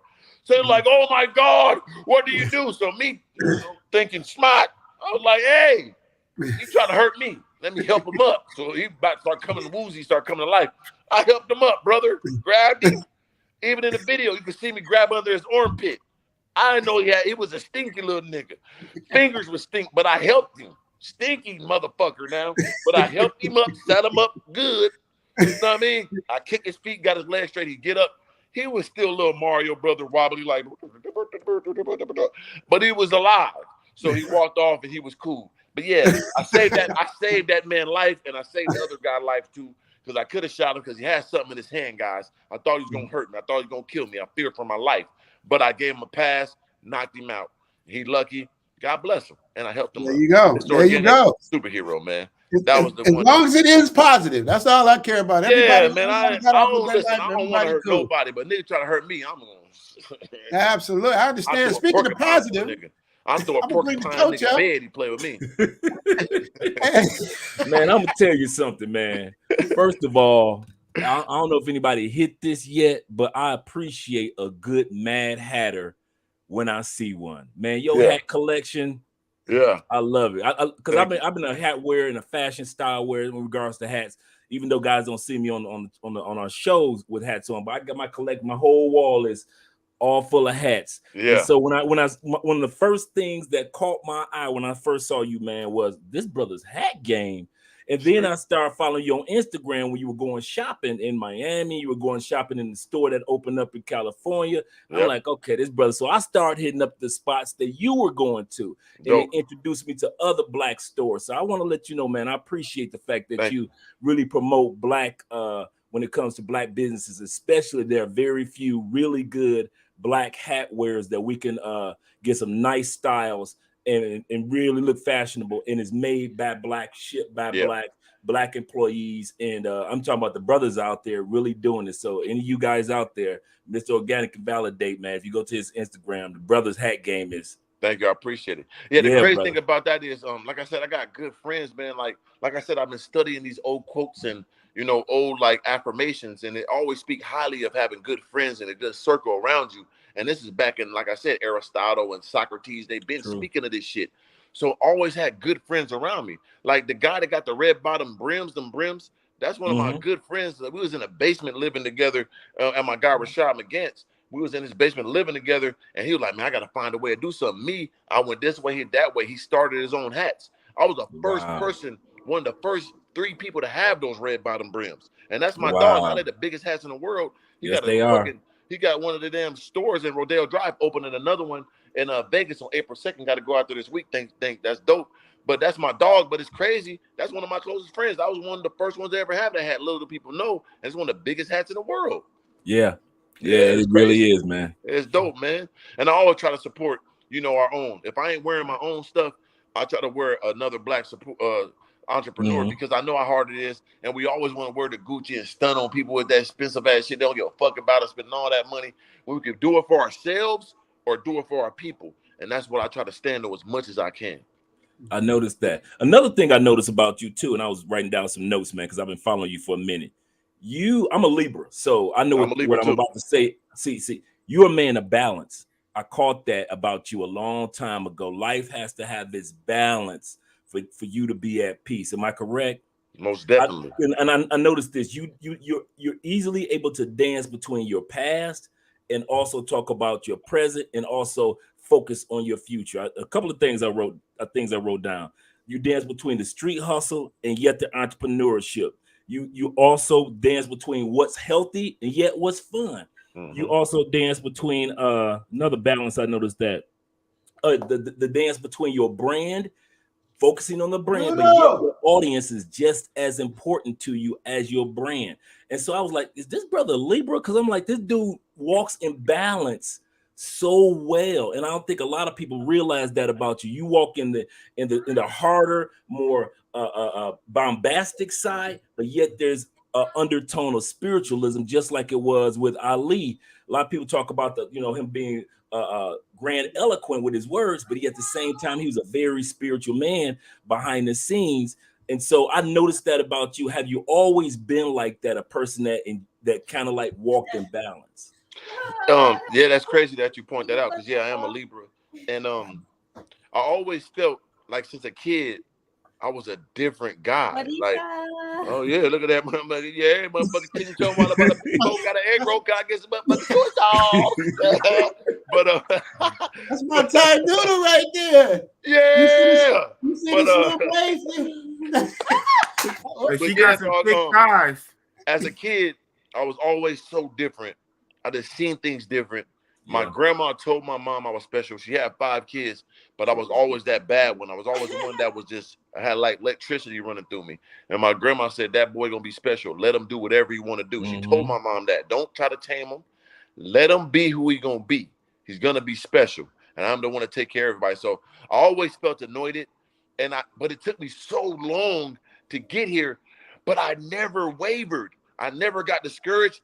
I always thought the world was crazy. I couldn't understand, like, how y'all don't see what's standing before you, motherfuckers. Like, I'm giving you it all. So it's like, I walked the balance of understand it's going to take a long time, but I stood there like, it's here for y'all. How y'all not getting it? But I braced myself and like, I'm going to take how long it's going to take. So I always had that balance. I knew who I was, but I wasn't worried about they don't get it now, because they're going to get it later, and they got it later. All praise the Most High. So I always felt different, still feel different, and always move in a different light. When I catch myself getting aggressive or going to the bad side, I think about it like, nigga, look at your blessings. When we was in that basement, relax. You know what I'm saying? Remember your people, like, hold the fuck up. Yeah. These people rocking with me. There's 6 billion people in the world. Everybody want to be an entrepreneur. Everybody want to be an influencer. They rocking with me. I appreciate you. But don't get it fucked up now. God bless y'all some good taste. I'm getting y'all some good shit. But you know what I'm saying? Hey, let them know. Let them know. You know what I'm saying? That's my biggest regret, that I'm me. I couldn't watch me. So, but you know what I'm saying? God bless you. You know what I'm saying? So yeah.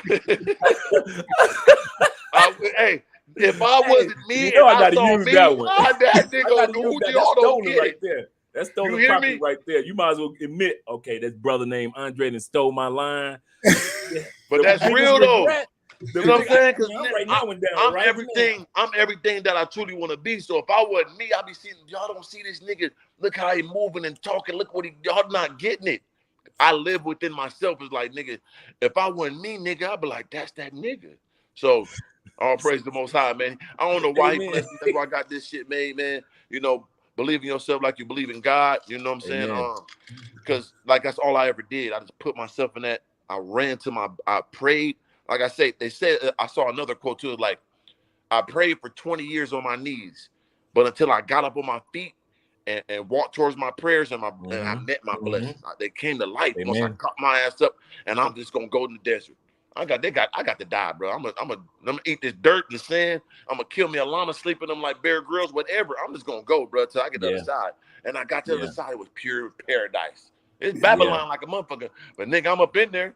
Shit, I'm there. I can relate. I already know what you're talking about. Yeah, oh yeah, I definitely can relate, man. It's crazy, I definitely bro. can relate. Because I've always been the same way. Always the little different than everybody else, whether it be fashion, style, whether it be mindset, whether it be I'm the only brother in the neighborhood reading books and saying certain things. So I think that's one of the things that kind of caught my attention with you when one day I heard your full testimony. One day you just told it all from one of my favorite parts when you walked in, you said, I went to the dude's house and I was like, I'm living here now.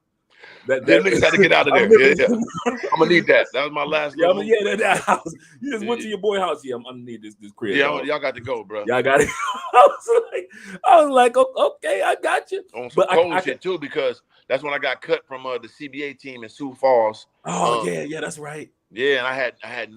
That's what I'm saying. Like my brain was so different. Like in reality, nigga, I'm really homeless because I got signed by the Sioux Falls Skyforce to play in the G League, NBA, CBA, whatever the fuck it's called, a minor league of the NBA, and I got cut. Knees fucked up, and they cut me, and I had to go somewhere else. I couldn't go back to Phoenix because I was in the street. That shit was washed up. Minnesota, my nigga, I was fucking when I hear he played for the Timberwolves, but we weren't cool no more. I really couldn't go nowhere around there, but I knew he had an apartment with these niggas over there, and we ain't cool no more. Y'all finna get that apartment up. Nigga, somebody dying. Y'all know how I rock. So I'm gonna need this apartment. They left for Nino Brown shit, and I grew my shit from there. From then on, God is great. I really was type homeless. Ain't that crazy? Now I think about it, like I didn't have nowhere to live. Like that's crazy. But that night I did. Stayed there for 6 months. He said that night. That exact night. I was actually homeless about 10 years ago, 2011. I was working and all this shit, but I was like technically living in my between like two cars. Right. And I actually ended up giving one of the cars away to this homeless couple that I met. And then like a few months later, I got into like a men's program and I started getting more spiritual again, going to church and all the stuff. And one of the little old church ladies put me on with her landlord. Then I got an apartment and then I'm here now. So I was homeless real fast for only maybe like 5 months. Right. Those 5 months taught me something. I literally lived in a car and I was going to work every day. I had my 24-hour gym membership, showering, all the shit. So nobody really knew. And I only told, I'm embarrassed, right?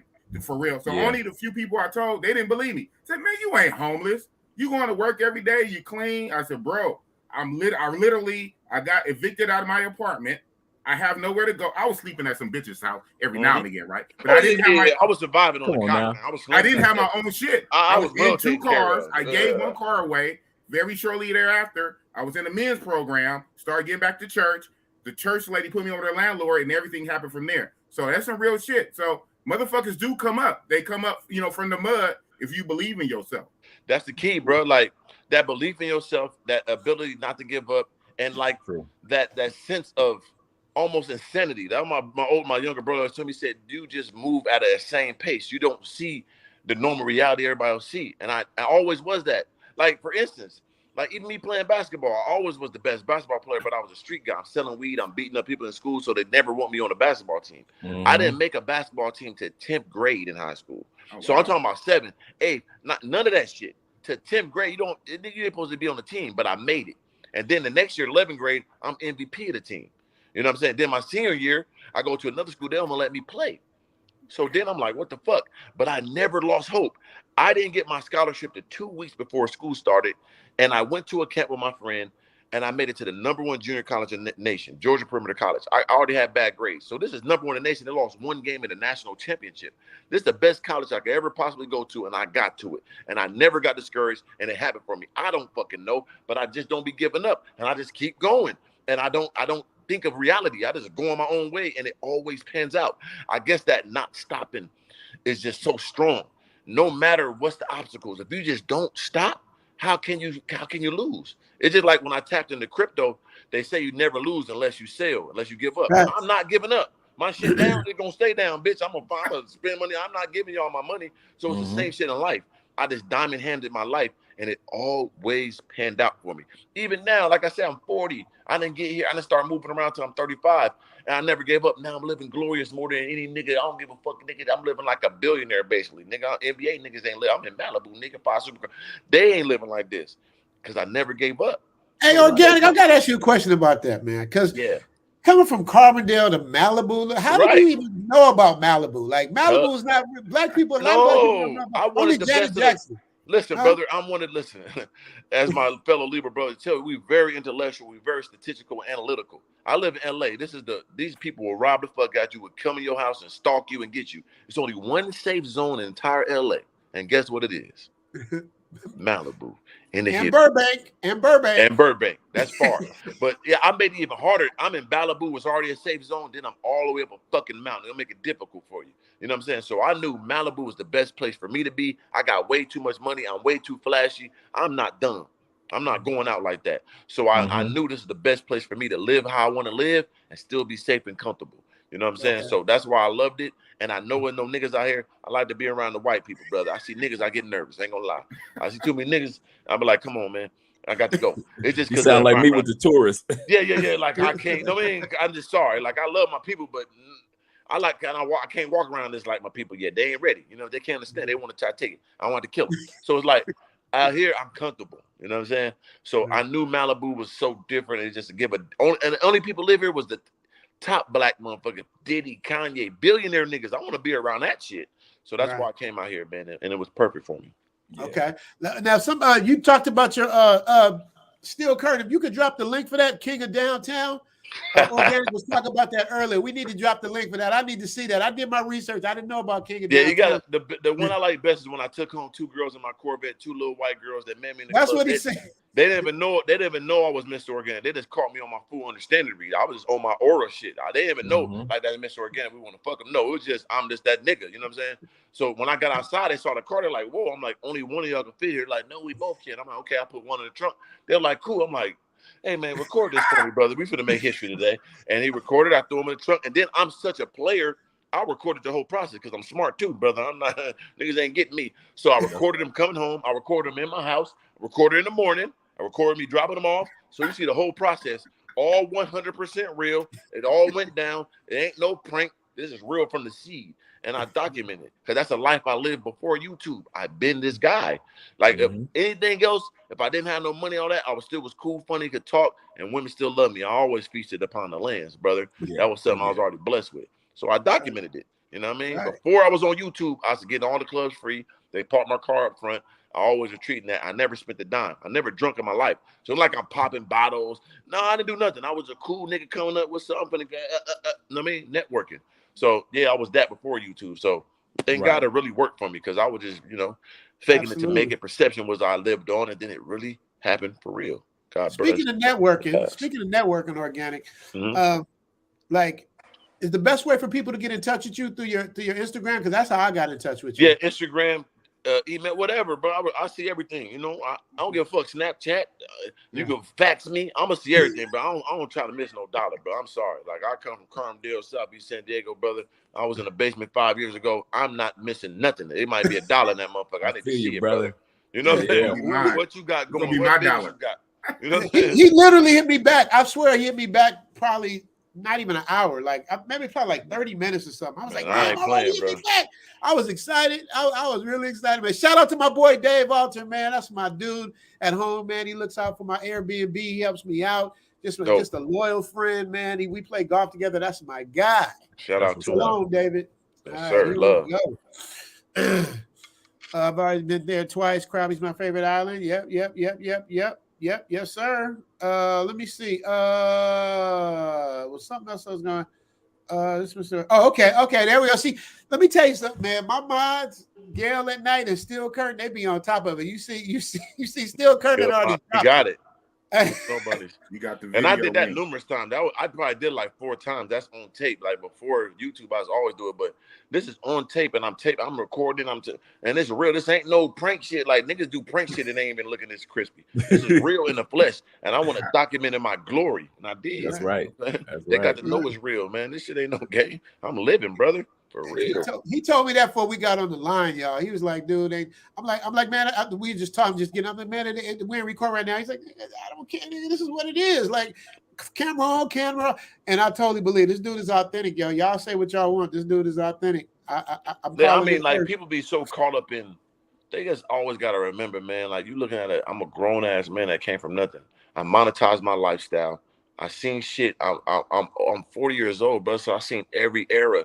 You know what I'm saying? So I know how to move. I know how to be magnanimous. I know how to monetize this shit. I seen it. So once I got in this position, I'm not coming to play. I'm coming to win. So can't no nigga, nobody tear me down and make me feel, man, what? Y'all got the wrong guy. You got to find somebody else. I'm not caring about that, man. I should be in the street going to the villas in Mexico and hiding and bring them over. Come on, man. You think I'm going to worry about some niggas talking on the internet? Because I know you see me in real life, you would never play with me. My aura will give you a heart attack when you see me for real if it's any type of negativity. Like I promise you, we get face to face. You see a 6'6", 230 nigga that's lethal fast with a killer instinct and that's calm.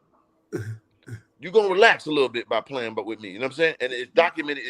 It's almost close to death every time somebody play with me. So it's like, I know it's never going to translate to real life. That's why I never worry about no internet shit. I wish them the best. And I pray that our paths never cross on some negative shit. I hope you see me and you be like, I'm just playing. And I hope that works that day. You know what I'm saying? Because why'd you do that? You trying to take away my I take care of my mom. I retired my mom. I bought her a Benz. I bought my brother a brand new Super Sky Hellcat. That bitch $120,000. I got to pay for that motherfucker. I get my nieces and nephews whatever they want for Christmas. You trying to fuck up my whole legacy of my people I take care of and blessing my family. And you trying to do that to me for what? So you think I'm going to allow you to do that? Like, we got to understand what I'm doing here. I'm breaking the curse of my entire family. I came from a small town. I came from an inner city in Southeast San Diego. I'm the nigga that made it out. And God anointed me in this position. You think I'm going to ever let any human on this earth take me out of this position? It would never happen. You know what I'm saying? And it shouldn't even be a competition to do so. For what? No. What is he doing? Right. What do he do wrong? Being himself? Right. What? That's a good question. Let me ask y'all, like, can y'all write in, like, what are y'all really hating on? Like, that's what I always say when they be like, oh, you kept me. I be like, okay, tell me what I'm doing so I can help you. Right. And let me help them out a little bit because they be like, okay, you be clickbait, you be lying. Brother, this is YouTube. I wrote a book called How to Be a Successful YouTuber and Entrepreneur. In the book, I told you must over-exaggerate in your thumbnails and your titles. But absolutely in the vlog and videos, try to keep it as real as possible. Don't mislead your people within the videos. Title, thumbnail, that's the algorithm. You must play with that. That is a part of YouTube. I tell them it all the time. I wrote it in the book. But they all you're lying, brother. If you watch the video, I'm not. You're not. Your subscriber count show you ain't lying. That's part of the game. But in the video, and I can just go through the video and make up shit. I could do that, but I don't. So I don't know where the problem lies. I wish they would tell me. I'd never know, and it don't make sense. Anytime I have a conversation, like, tell me what's your problem, I'll break it down to the seed, and they always look dumb. You know what I'm saying? All right. Well, here's your chance. Anybody that's hating or got a problem with Mr. Organic, let's bring this now. Let's have a conversation. I don't do the negative. Whatever they want to talk, whatever they want to ask. So I want to see somebody want to challenge Mr. Organic with his stuff instead of his work. Come up, show your face, and let's see what it is. If not, we're going to shut this down early. I'm not going to keep y'all too late. We're going to do this thing. You got to cam up. If y'all really got something to say, let's talk about it. In the meanwhile, I'm going to read what Born Again Daily Rising says. Big up Zoom to Thailand and Mr. Organic from the basement to the penthouse. Oh, Organic. I like that. That's a fact, dog. Keeping it I real. was in the basement under an old white lady looking like the bitch off of Labyrinth, the little troll off of Labyrinth. Y'all know that movie. She looked just like her. I was in that motherfucker for 6 years, paying $600 a month. Had a good car, though, and I was fly, and I was fucked all the bitches. They never talked about me. Thank God my game was that good, and I'm slinging that motherfucker. They never talked about me and roast me and gave my secret out. But I was in that motherfucker for 6 years, and I finally transitioned, finally got my own apartment, and I went from the basement to the penthouse right in the city I was at. God is great. I think that's the mistake that a lot of people make, and I'm glad that you told that part of your story. I think that's probably some of the best parts of your. Okay, let me put it like this. When I look at your brand, because I'm always analyzing a YouTube channel. Right. When I look at your brand, it's not just the guns or the car, which is the outset of the brand, but it's also guys and ladies gravitate to your journey, the life journey that you've had, to whereas you don't sugarcoat it to make it seem like you've always been here. I've always had this. I've always, and that gives guys and ladies hope to know that I don't have to pretend like I always have, but I can start from scratch with one subscriber or one niche and continue to grow. And of course, reading your books and reading other material to continue to stay motivated. And that is probably one thing that I appreciate more about your brand than just the guns or that you present or the cars that you present, but it's the fact that you present that there is opportunity for us all. And I said I feel like that's my purpose. I was anointed for this, and I learned it from Nip, from the seed. That's what my thing is. Seed, root, tree, fruit. Right. That's one of my branding is SRTF. From the seed to the root to the tree to the fruit, we're gonna keep it organic. We ain't gonna change. We're gonna grow. So just like Nip had the marathon, it's a lap. Keep on going. So my thing was from the seed. People say from the mud. I'm from the seed. I'm older, so people put mud on me when I was under the ground and try to shit on me. I use that bullshit as fertilizer to grow. So I have no problem in telling you that I was in the basement because I look where I got to, and I endured the jury for a long time. On top of that, too, in our community, they try to tell a black man, you're too old for this, you're too old for that. They're all trying to put us down. We got to give up so early. God damn. See, I'm a nigga that made it at 40, and I'm a hope for us that is no matter how long it takes, you can still be great. That's my purpose.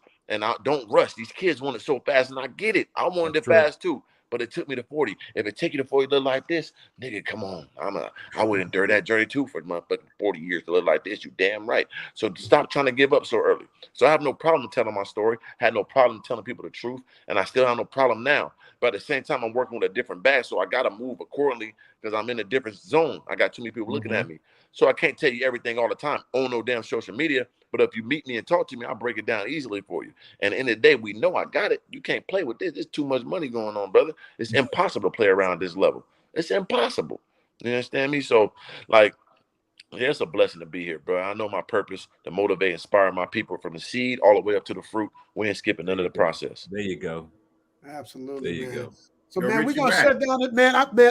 Organic promised me an hour. He's been in for an hour and 40 minutes, man. I'm going to shut this stream down at exactly 2 hours. That's in 19 more minutes. So, y'all, I ain't see nobody saying, I don't see no smoke coming up, no organic. Because I'm trying to tell you, bro, like, it never works that way in real life. Like, in comments, they can say what they want.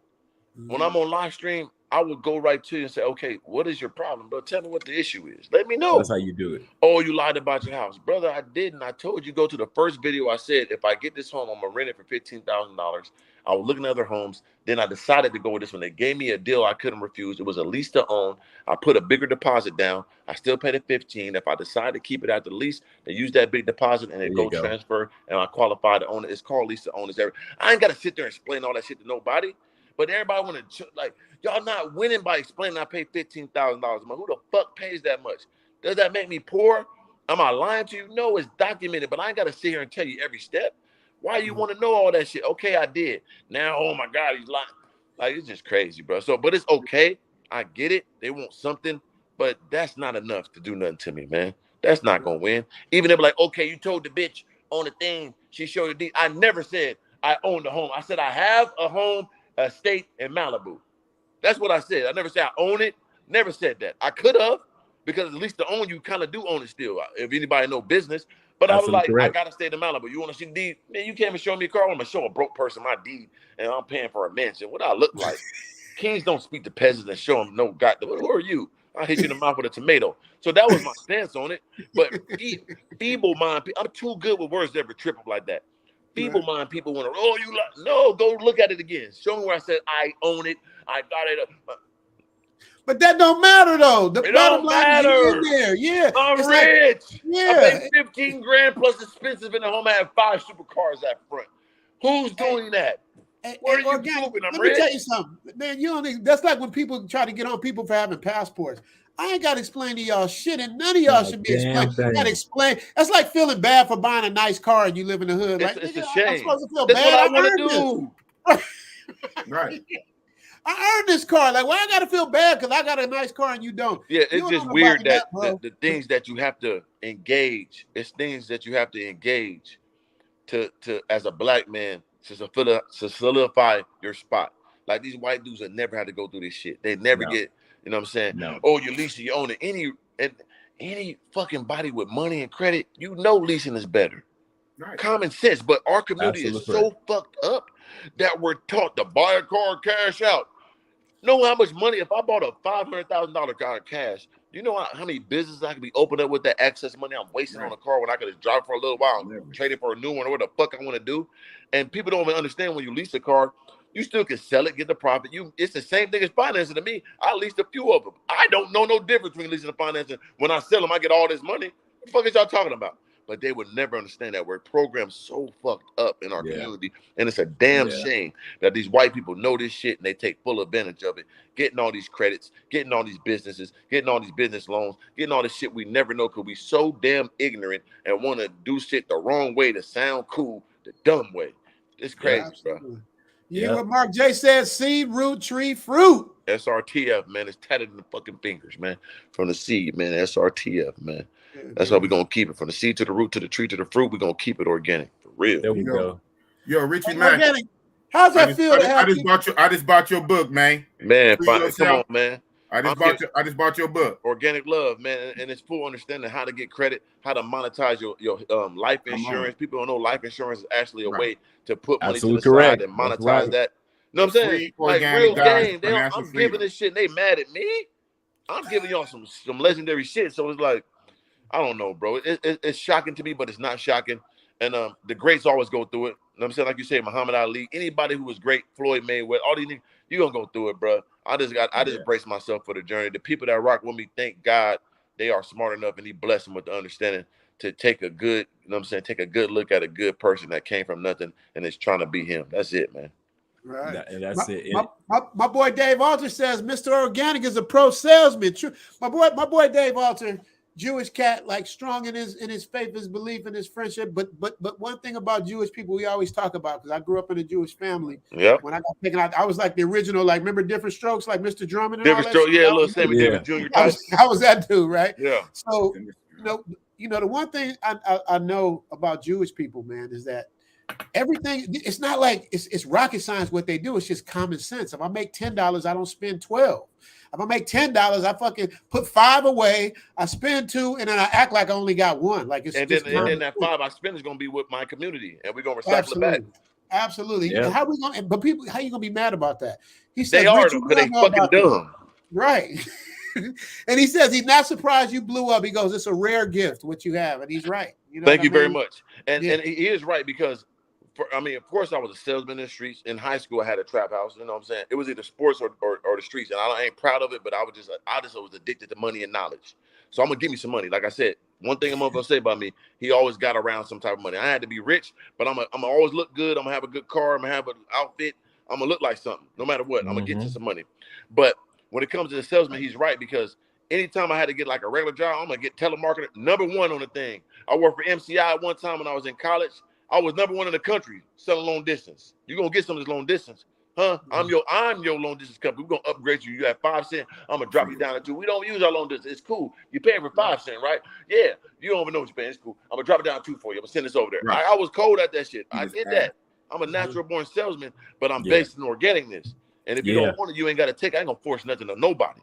But if you got some common sense, you're gonna ride with me. I ain't got time to lie to you for what? Right. Facts. Sean, my boy Sean Sims Carline. That's my dude. Okay, he says finally trying to get that book. See, that's another thing too, man. It's like to make money, you got to have at least 7 streams of income. You know what I mean? Absolutely. I know Organic has. I learned that from my man, One Master Teacher, 1MT, Think Smart Financials. That's my guy. And he's right, man. You got to have several streams. So, absolutely. Yeah, the book is you can get on Amazon. I got 3 books and one coloring book for the kids. It's inspirational color book to show them that we could be anything. I'm an entrepreneur. I'm an influencer. And then my other homeboy, he's a doctor. He helped me with him. He always helped me with my books.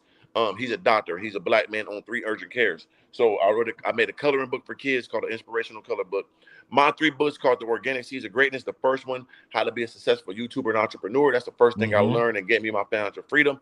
After that, I learned about credit, business, LLCs, all that shit. Then I made a book, Financial Freedom, Finally Free, breaks all that down. The last book is the Master Doing it right, brother. Thank you, brother. The Master of Manifestation, that gives you my autobiography of my entire life, how I became the person I am, and how I always knew I would be here. And I actually worked. I surprised myself, but I knew I was going to do it. And I wrote my autobiography, and it's there too. So those 3 books and 1 coloring book. You get it on Amazon. Just put in Mr. Organic. It pops up. I got signed copies on my website, organiclifestyle.com, organic with a K, lifestyle with a Y. I got my merchandise. I got my new bags. I got my books. I got all my clothing. All that's on there. Organiclifestyle.com, organic with a K, lifestyle with a Y. Make sure you drop that link in there. Still Curtin, I know you there. I know you're gonna get it. Vitaly's on the right hand too. Vitaly's over here getting it too. Look for that so we can drop that link for him. Yep. I want to promote his product. Appreciate that. Chicken Off Trucker Story says, I remember when Slim was trying to teach Mr. Organic to drive a stick shift. I love that goddamn story. God damn. Yeah, that's a hilarious story. And what people don't know, why I was so frustrated that day, and also to give you a little more understanding, I was acting a little bit, nigga. I wasn't that mad, but it was a frustrating day because that's the day I applied for my Hellcat and they denied me. So I was like, fuck. They was like, my credit wasn't good enough. I tried to get my first Hellcat, they denied, and it was like I got denied. We went outside, let's do this goddamn review. I didn't want to do that shit. Like, nigga, come on, bro. I'm pissed off. Come on, we doing this shit. So I'm like, fuck it, I'm gonna act crazy. It was funny as hell. I couldn't drive no manual, my hat flying off and shit. But it was hot as hell. I got denied for a Hellcat. I didn't want to do this shit. So it was a crazy day. But the next day I actually did get approved for one. So God is great. But yeah, that was a crazy day. That's one of the most legendary videos. Sure. We got to got that link. Professor Don Omar says a good thing, Organic. Now listen to what he's saying. Man, you got to have the audio books. These books gonna slap if you read them. That's right. You got to do audio books, Organic. No, I got one of them is the audio book. The first one I read. Okay. The first one is the audio book. You doing the audio? Huh? Are you doing the audio? Of course. Oh, well, there you go. Yeah, the first one is the audio book and the regular book, but the next 2 I didn't do them. I didn't do the audio books yet.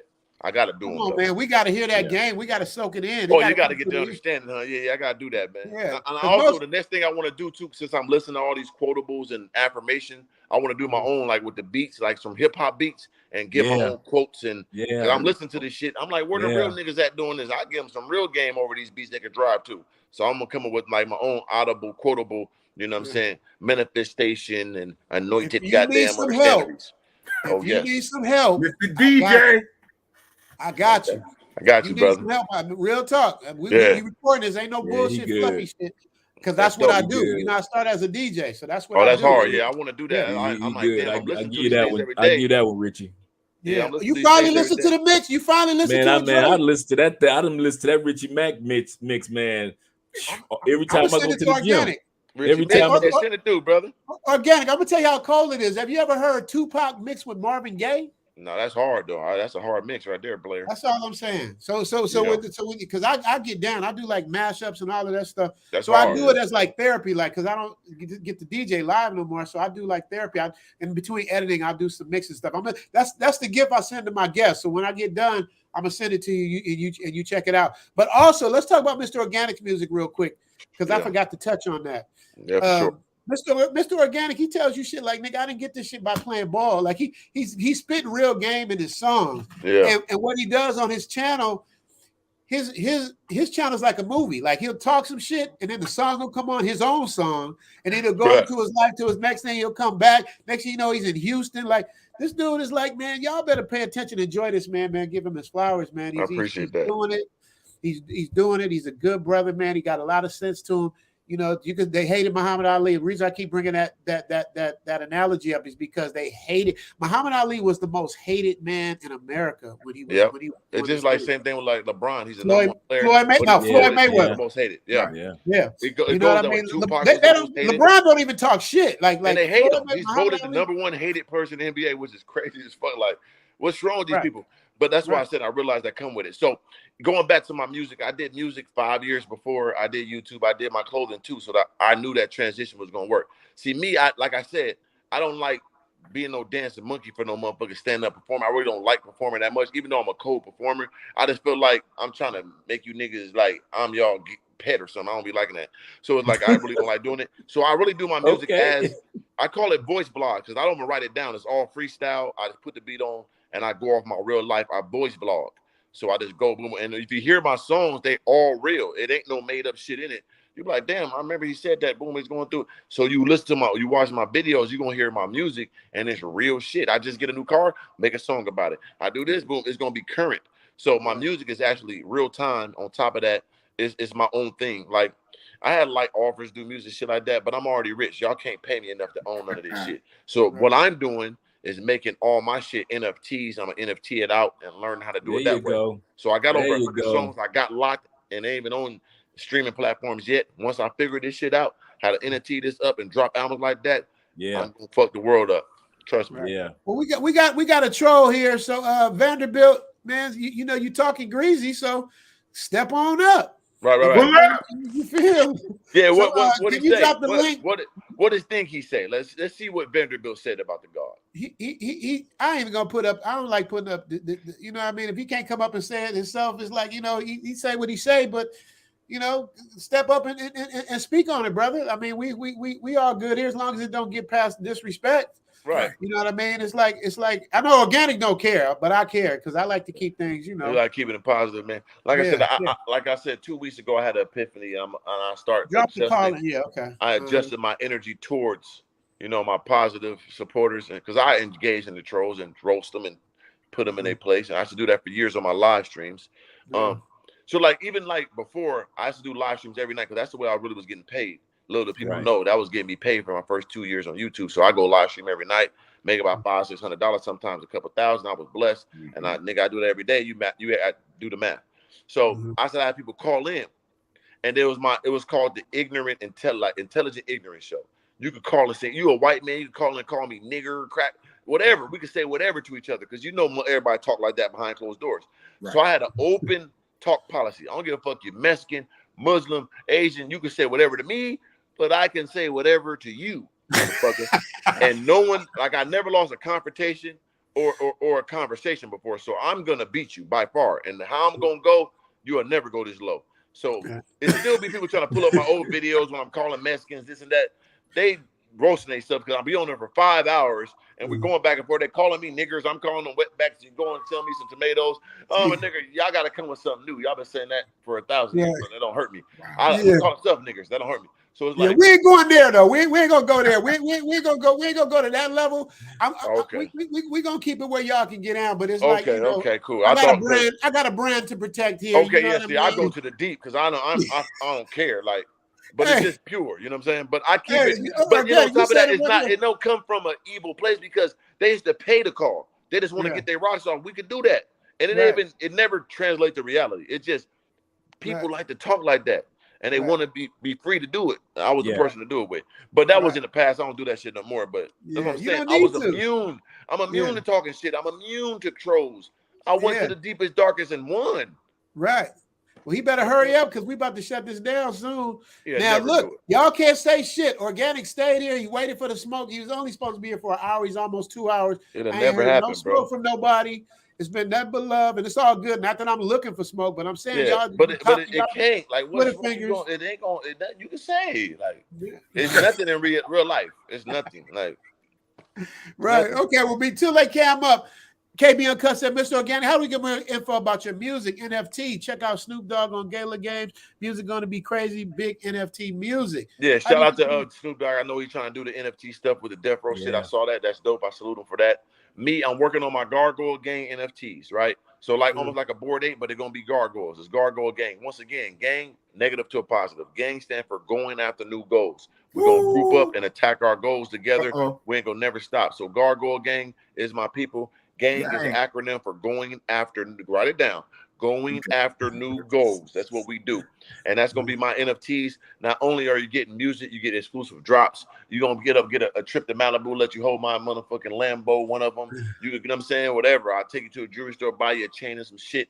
Like when niggas get these NFTs, these are my real, true Gargoyle Gang members. And we are family for life. You get one of these Gargoyle Gang NFTs. I'm working on them currently. They're going to be major. It's going to be bigger than Bored Ape and all that bullshit because like I always tell people, same thing on my clothing brand.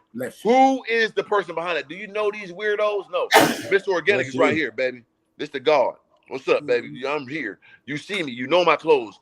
You don't know who Gucci is. Who is these people? Who's Louis Vuitton? You don't know him. You know Mr. Organic. How dare you not support me? I'm here. So when I drop these NFTs, it's the same thing. Music, clothing, experiences, love, appreciation. I see anybody with the NFTs, damn, you like my family, because it ain't gonna be cheap. And you rock on me like that, I'll praise the Most High. That's how I feel about my Patreons. My Patreons are dope, man. I got a nice little, we're growing our little Patreon little thing, man. I was like happy to get 10. We got almost 70 now, which is that's a fucking blessing, bro. Like it is in this world, man, for people to support you, man. It means a no lot. better feeling, especially it means a lot. We be ourselves. Like people ask me what I do for a living. I do me for a living. I can't wait to tell them that's what I do. I wake up and be me every day. Right. For a living. This better than NBA. This better than acting. Better than I can't be canceled. Nigga be like, when I was talking all crazy, we're gonna cancel you. No, I'm rich. I got crypto. Got millions of dollars in it. I don't gotta kiss your ass. Can you explain us? I'm sorry to interrupt you. I'm sorry to interrupt go ahead. Because before we go past it, can you explain what NFT is for people that don't know? Well, NFT is a non-fungible token. So it's almost like, if you break it down, this layman's terms, it's almost like a piece of art. It's almost like a VIP card. It's almost like a piece of art. It's almost like a trading card. Like if you had one of those Michael Jordan rookie cards to this day, how much is that worth, right? So just imagine if you had it from the beginning, you had it for 20 years, you sold it for 100,000. Now 20 years later today, they sell it for 500,000. That same card, you will get percentage off that because you had the original one. So that what an NFT is. It's like 100 of them. You got one. That's it. Ain't no more made. And then you connect it to that. And on top of that, got different experiences, different things that you unlock by having it. But basically it's like a goddamn like a get in for free card. It's just something dope. No one has this. I got me a gargoyle gang. Ooh, you got one of those? Only 100 of those. You got one of them bitches? Shit, you cold. You got that's Mr. Organic. Yeah, I fuck with that nigga. Well, I know you do. I couldn't afford that. Yeah, it's a bragging. Somebody made 44,000 yesterday just off of making an NFT of that slap. Yeah. Because 44,000 just doing an NFT of the slap. And if you're the right person with the right following, bro, it's immortalized. Absolutely correct. Like you gotta understand, like people love me and I love them. So if I make me something just 100 people could get it, out of 6 billion people in the world, I know 100 people rocking with me at that level. I can sell them for 10,000 a piece. Right. And only 100 people could get them. Them my 100 niggas for life, man. Hey, well, check this out. Young Ancestor wrote in about 4 times saying this. He says, Zoom to Thailand, let Mr. Organic tell the story of beating up a robber in Inglewood. Oh, my God. He wants the ultimate story to work. He wrote it like 4 times. I was, hey, Young Ancestor, I was trying to like ignore it, but you kept. Should have been a super chat, though. Yeah, that super chat, you would have saw it, nigga. Yeah, that's right. Yeah, you're right, boss. You're right. It's only super chat, but I put it quick because it's a lone legendary story. It's gonna be a movie. Denzel gonna have to play. I don't get you. Denzel got to play it. Michael B. Jordan, one of the niggas, got to play me in that motherfucker. They gotta be sturdy. Michael B. Jordan. That's a good story. Yeah, but this is the story of stories. You know what I'm saying? So let's break it down. And we're gonna end it on this motherfucker because it's gonna tire me out. I'm gonna give you a So me and my dog Slim, we was on tour. We financed our own tour from YouTube. We put our own money up, bought our own merch. We went to 15 cities in 17 days. Just me and him, my gun, and him. And we traveling around. We meeting up people. Meet us here. We got some shirts. You can buy them. Or you don't want to buy no shirt, cool. Just meet us. We just put our money where our mouth is on some nip hustle shit. We're going to grind. We're going to touch the people. So we went to all these cities. One of the last stops was L.A. We came to L.A. Boom. We get there the first day. We picked the wrong spot. Everybody couldn't find us. So it was like 200 people, which is dope. And it was love. And we're like, okay, we're going to go to this other spot because it was like 500 people that posted showed up. So we're like, we're going to reschedule it to tomorrow. And we're going to meet us here. So boom, we stayed an extra day. Now we at the Bicycle Hotel. It's like an hour and a half from like the real part of LA, like from Melrose and all that shit. So I'm like, man, we got some time to kill. Let's go to Beverly Hills. Let me go to Rodeo, get me a little Gucci or something. Let me spend a little bread. So as we leaving at the hotel, we were taking his Hellcat. Because I had my truck, his Hellcat was on the back. We went across the country like that. So matter of fact, I'm tripping. We took my truck. So I come out the hotel, Slim there. So I'm like, man, we're gonna take your truck. We ain't driving both cars. I'm like, all right, cool. So I have my gun with me. Everywhere I go, I keep my gun with me. This is how I'm programmed. So I'm like, all right, cool. Fuck it. He a 7-time felon. When I say 7-time felon, he has 7 different felonies. He only went to jail. They consolidated him, not 7 different offenses at a time. It was one crime. Right. I mean, one thing he did, but it was 7 offenses. He had 7-time felon. So, but he got out. He did 4 years. He was 18, got out when he was like 20-something. So my dog Slim story is a whole nother level. But anyway, anytime I got in the car with him, with just me and him, I know I can take the charge. You know, California got them fucked up gun laws. I'm gonna be pretty much cool. He probably be fried. So anytime we ride together in California, I was like, nigga, I'll put the gun back. I don't want to be caught with it. So I took my gun, put it back in the hotel. We leave. We go Rodeo Drive. Give me some Gucci shoes. Boom, boom. As I'm leaving, he like, man, let's go to Randy's Donuts, my nigga, because he used to be in prison. Every city we went to, we go eat at a food spot he seen when he was in prison on that food show. The biggest fucking steak and armadillo and the motherfucking in San Francisco, the best goddamn Chinese food and all type of dumb shit. Yeah. So he was like, Randy's Donuts, got them donuts, the big donut, I want to go. I'm like, nigga, that's in the hood of Inglewood. Nigga, we ain't going.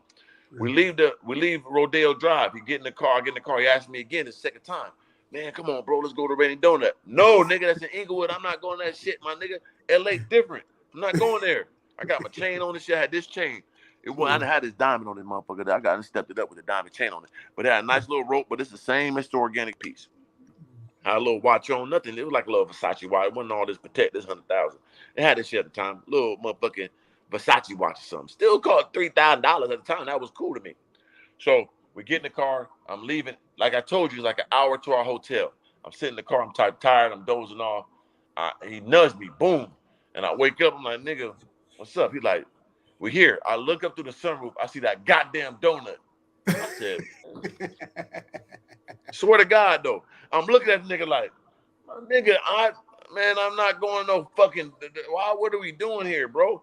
He's like, man, I'm getting my motherfucking donut, man. He jump out the truck. I'm getting my motherfucking donut, man. I'm like, fuck it. He already out. I'm coming, bro. He like, you coming? I'm like, all right, you out. I'm coming. Come on. I get out the car. He walked to the donut place, right? Because you either going to go through a drive-thru or you stand at the window.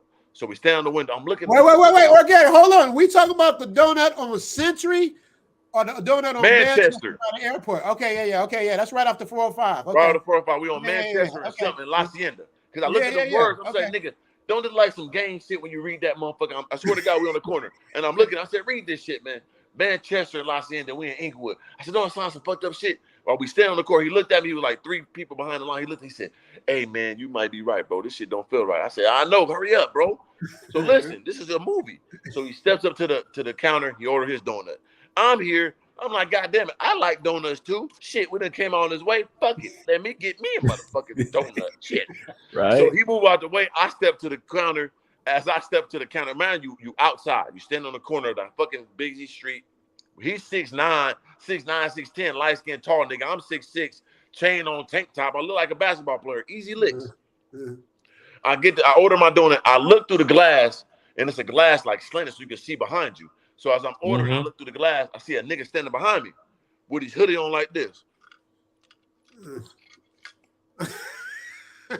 It's 2 p.m. It's 79 degrees, hot than a bitch. He got a hoodie on. I'm in the tank top, nigga. This nigga pacing back and forth behind me. So I'm looking like, you know me, like I said, I got the equalizer brain, nigga. I always analyze everything. So I'm looking through that glass like, fuck.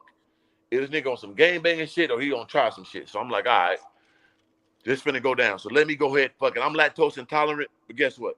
Let me get that donut and bitch, give me a milk too. Fuck it. You know what I'm saying? Give me whole milk too. Fuck it. I'm trying to kill some time. Let me get the whole milk. I'm looking like fuck. So they give me the milk.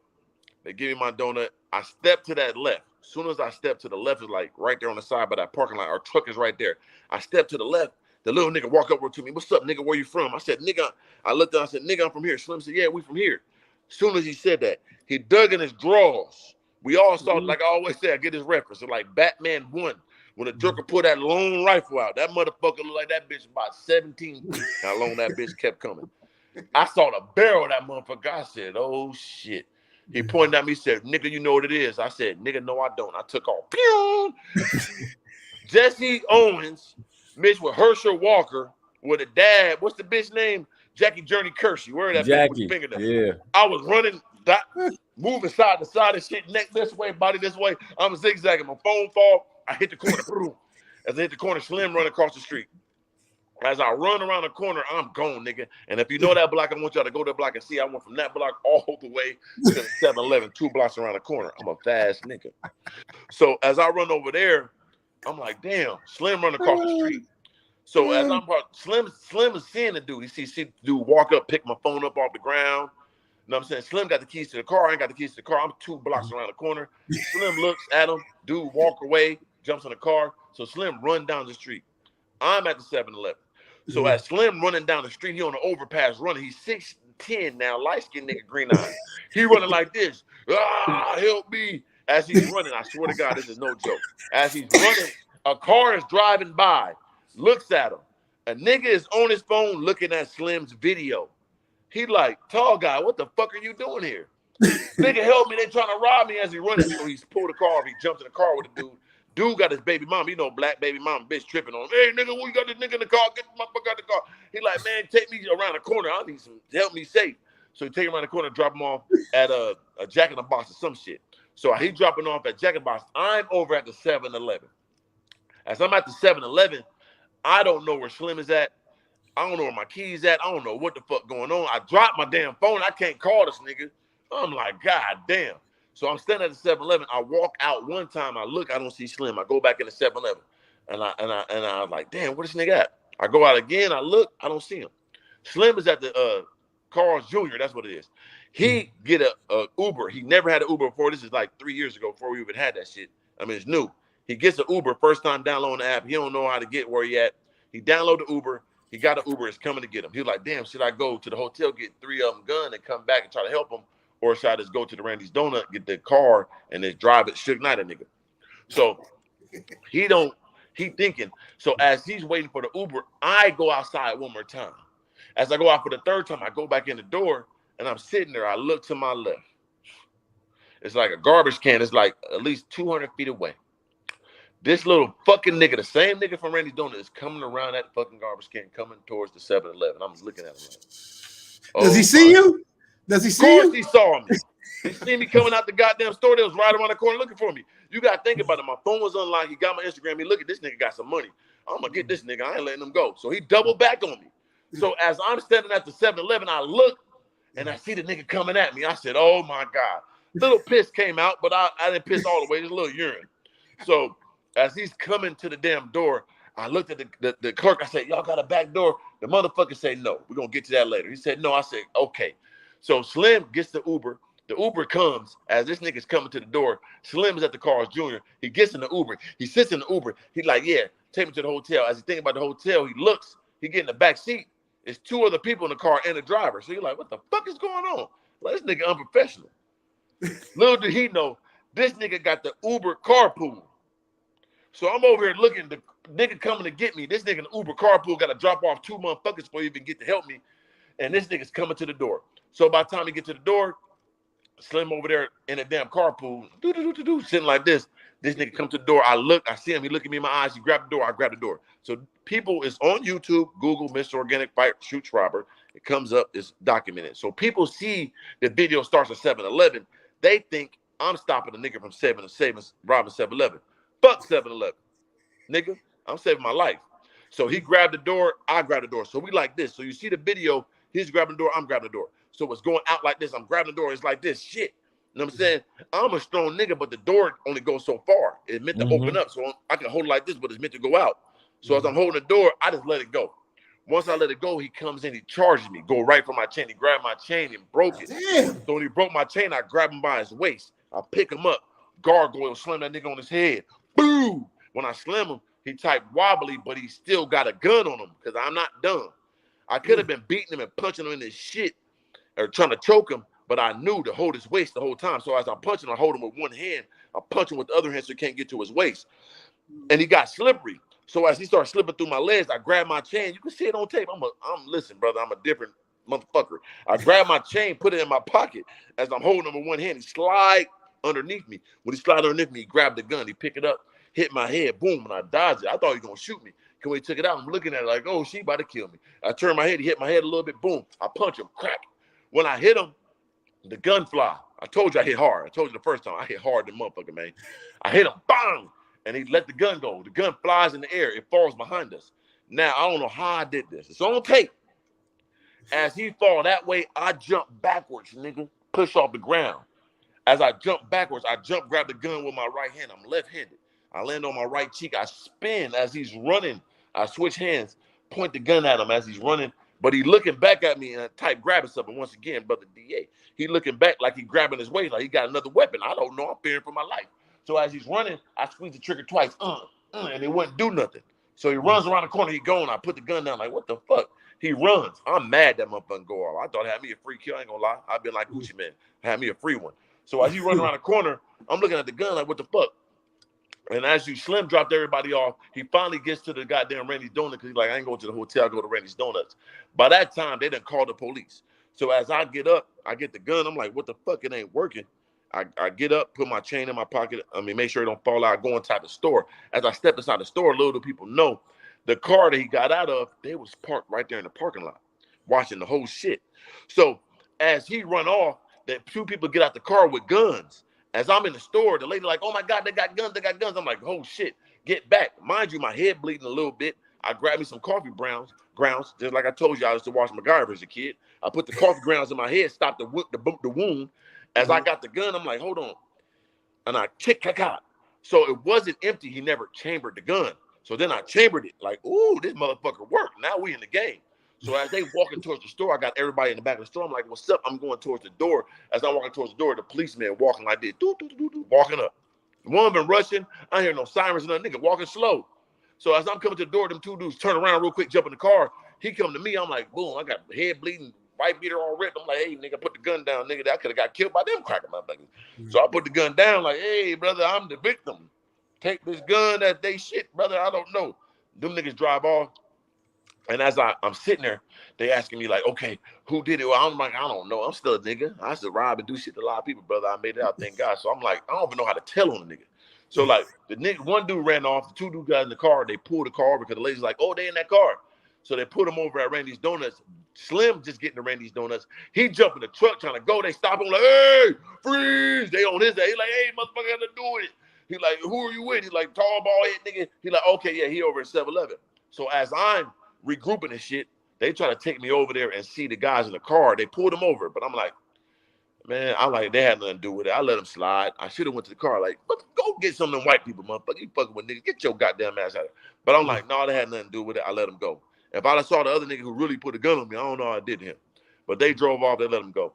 As I go back to the 7-Eleven, like I said, Slim is in the truck. They guide him to me. He come over to me. I got a little blood. He's like, what happened? I'm like, nigga, we good. We need the tape. I need that tape, baby. I came out on top. He's looking at me like, nigga, please, you bleeding and shit. You know what I'm saying? I went into the thing, and this is what I'm saying. So then I go in, I finally go in there. I'm like, hey, we need to get cop. They see the tape, they see everything happen. Like, man, you cold, bro. You need to join it first. I'm like, man, I'm cool. He's like, man, that your fight and flight kicked in. You came on top. I'm like, yeah, thank God. So I'm like, but I need the tape. They're like, okay, go back there. You can get it. I'm like, back where? It's a back room back there. You lying niggas. So I go back to like, man, it's a whole little room. I could have went back there, closed the door, put my feet on the door, and there's niggas laying there stiff. Nigga lied to me. So I go in, and it's all on the tape too. You can see on the tape that it's a back room. We go to the back room. I'm looking at the video, and that's when it also part of the video. I look at the whole shit. You see me punt, you see me cackle him, see me spin, try to shoot him. It's all on tape. So yeah, it came out on top, man. It was a crazy experience. It's like a movie, dog. Because you got the perspective of me always having my gun, me leaving my gun, me with Slim. You got the perspective of him. He probably was getting put on to be in a gang or something. He got to try to rob somebody. So you got to know what his life was like. You know what I'm saying? And then you got to see me take the gun from me running. Like, it was a crazy day. And that whole day I told him I did not want to go there. And I put my gun up because I know I'd have shot the nigga as soon as he put it out. He wasn't ready. So you got to think about it. His gun wasn't chambered. I always keep one in the head. I would have aired it. And that'd been some whole other shit. You see what I'm saying? So it's a movie. But anyway, came out on top. God was on my side. God was on his side. You know what I'm saying? It's definitely PTSD because now I live out here. And it's just like, I know these niggas do shit in broad daylight. I'm a big, vicious nigga. They tried me. So I know anybody can get it. So anybody can get it. Anybody can get it, boy. Anybody can They don't give a damn out here. I'm telling you, bro. It was 2 p.m., guys. Wasn't no in front of everybody, mad white people in line and all that. Nigga didn't care. I'm like, damn, brother. They don't understand LA politics. These white folks here, brother. Oh, they don't care. They don't care. I gotta tell you, man. If that shit wasn't on video, I would not believe. Man, that shit sounds so crazy. Ain't it crazy? I would call cap. Because it just sounds too unreal. And the thing about it is, only thing that's not on camera is me running and shit. People like, it's not real. I'm like, nigga, the embarrassing part of me running is not on tape. I'm just the part that you see me fighting and shit is on tape. So what am I capping about? I gave y'all the embarrassing part. I had to run the first time. You know what I'm saying? Shit. the part that's on tape is me punching the nigga, beating him up, taking his gun, trying to shoot him. That's all on there. But thank God. But end of the day, people always ask me too, like, man, did you get your donut? I did. I got to the hotel, ate the donut. Motherfucker was good. And on top of that, you know, it's PG-13, but I got me a nice slice of pussy that night too. All praise the Most High. There you go. There you go. There you go. There you go. There we go. That's a Left great my life, a viral video, a good donut, and a nice slice of ass. You can't beat that. Okay. All praise the Most High, baby. Doesn't get any better than that. I got to give a shout out to Wendy Ruiz, man. We got a female. Like most of my viewers, I got 97% men. Shout out to you, Wendy. She said, "Does he stop to take a breath?" No, he doesn't. You gotta know I've been waiting for this for my whole life to goddamn just be me. So I enjoy every second of this shit, man. This shit is easy. I go nonstop. I used to live stream for 7 hours straight, talk like this, and it was my doing it for a living. Day. This ain't nothing. This is a blessing, brother. You see my bed, motherfucker? I'm blessed. Yes, sir. Yes, sir. So we about to end it, man. Let me just say this, man, Mr. Organic, man. This is a great time, bro. I hope this is the beginning of a friendship with us. Definitely want to get your math when we finish. Yes, I'm gonna send you that mixtape too for you to get down to in your Lamborghini, not Ferrari. Yeah, and, I got Lamborghini Aventador. I got a Lamborghini Urus, and I got the Rolls Royce Don. See, look at just watched the video, looking very staged to me. See what I'm saying? Like, people are slow, man. Why the fuck would I stage some shit like that? You see what I'm saying? Like, these motherfuckers are, man, God bless these peasant brain fools. You know? That's what that is. Wendy's multitasking. She got time to hate. She got time to comment. She got time to watch the video. Yeah, they weirdos. Like, look at her. Look at her picture, though. Look at her neck. Like, you see what I'm saying? Like, look at me. I ain't gonna talk bad about Wendy. And then look at her. Of course you're gonna hate. Look at your life. You know what I'm saying? Like, stop it. Why I'm gonna stage that, man? What that do for my life? That ain't do nothing for my life. I got PTSD. I'm traumatized. I got guns all around this motherfucker, man. I got to live in the hills of Malibu. Like, nigga, this shit ain't away, just to keep. Hey, you know what Jay-Z said in his rap, and I know you'll understand this, Organic. He said, "If I shoot you, I'm brainless. If you shoot me, you famous." And that's what I got to deal with all the time. Like, who do you know what I'm saying? Like, you got to think, brother, at all times. They got so much nothing to lose. I got so much to lose. I got to think for them and me. Yeah. Absolutely. Absolutely. What's the other one Jay-Z said? What did he say? Damn. There's another one, good one too. He said, you argue with a fool, people from a distance can't tell who is who. Ooh, that's a good one. Facts. Oh, that's what he said. He said it's hard not to kill Negroes. I mean, it's like a full-time job. Not to kill. That's a fact, bro. Like, you get people so dumb, you be right in their face like, you have no understanding of the love of a human standing in front of you. Yeah. But I mean, God bless you, brother. Like, you know what I'm saying? Like, yeah, Wendy, we hear you. We hear you. We hear you. Shut up. Hey, Wendy, to be honest, I wouldn't believe it either had it not been on video. Like, it's on video. The way he's explaining it sounds like a movie. The part that, like, who gonna stage it, grabbing the door, tackle them, and shoot them, and try to grab it? Like, who's staging that? Like, well, they saying the same thing about the. I don't want to bring it up because everybody talking about it. I'm about to actually pull my little thing down. I did that Will Smith, Chris. Oh, the Will Smith movie. People man. are saying the yeah, that's funny. No. You notice I didn't talk about it because everybody's been running that. Pray for that man. He on a suicide mission. That's some of the most wildest shit in recorded human history that we saw. So something really going on with that brother, and God bless him. You know what I'm saying? Because that's like, come on, ain't nobody doing Oscars anywhere. No one's doing. And you're Will Smith. That's Chris Rock, $200 million nigga. Something is good, boy. Leave that man alone, boy. He ready to die and kill. You know what I'm saying? I tell people, think he a punk. Will is not a punk. No, he ain't got no time to be playing, man. Quit. But that goes to people be trolling and playing too much. Leave people alone, boy. I don't play with nobody. I think everybody got the capability of doing something to you. I'm not and I'm a ferocious guy, but I'm not no fool. The biggest people get killed by the smallest people. The most ferocious people get killed by the lamest, weakest people. I leave everybody alone. Leave me alone. I ain't got. God bless you. I done made it this far, man. You got it. I don't want no problems, man. Right. Because you'll never know what somebody going through, bro. Like, smack a nigga on the Oscars. Man, Chris Rock, man, come. That's the most legendary slap in recorded history, brother. Like, by far. Yeah. He said you're gonna find that on hieroglyphics. You're gonna see that on hieroglyphics. That's gonna be how the aliens saw that shit, like on the caves of Africa. The Will Smith character we made doing. Zerdar was like, yeah, you know what I'm saying? Right, yeah, right. That was insane, bro. I don't know how. Organic, how would you have handled that? How would you have handled it if you was up to get? Wait, let me set it up. Don't even talk yet, Organic. Let me set it up.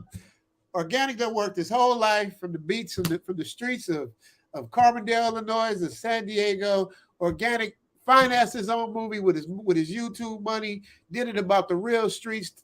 Movie called Something You Would Never Believe. He does it. It breaks all kind of records. And now Mr. Organic is about to collect his award. And he talk about my wife, huh? And he talking about your wife. He talking about, well, you wouldn't be married. We got to make it a little better. See, that's what I'm saying, though, because I wouldn't. I'm gonna make it better. I'm gonna make it better. One of your worst trollers. My wife cheat, fuck young niggas on. I ain't even gonna care. No. One of your worst trollers. And you know who he is. And he's trolling me at my highest point, huh? But see, me, I'm more of a tactical guy. So I'm gonna set my award. I'm gonna thank him. I'm gonna see the world gonna see us be cool. No, you ain't let me finish. Okay. You ain't let me finish the setup. I gotta finish the setup. Ahead, you get your award, and the troller runs up on you as you're accepting your award. The troller, you know him, he know you. All his hating done come to a head now. You said when I see you is on, he don't even have the respect to let you finish your thing, and he runs up on you in the middle of your speech. What you gonna do? At this time, I'll probably be on another level of understanding with I'm gonna have some Ninja Gaiden type Kung Fu man, security man with me.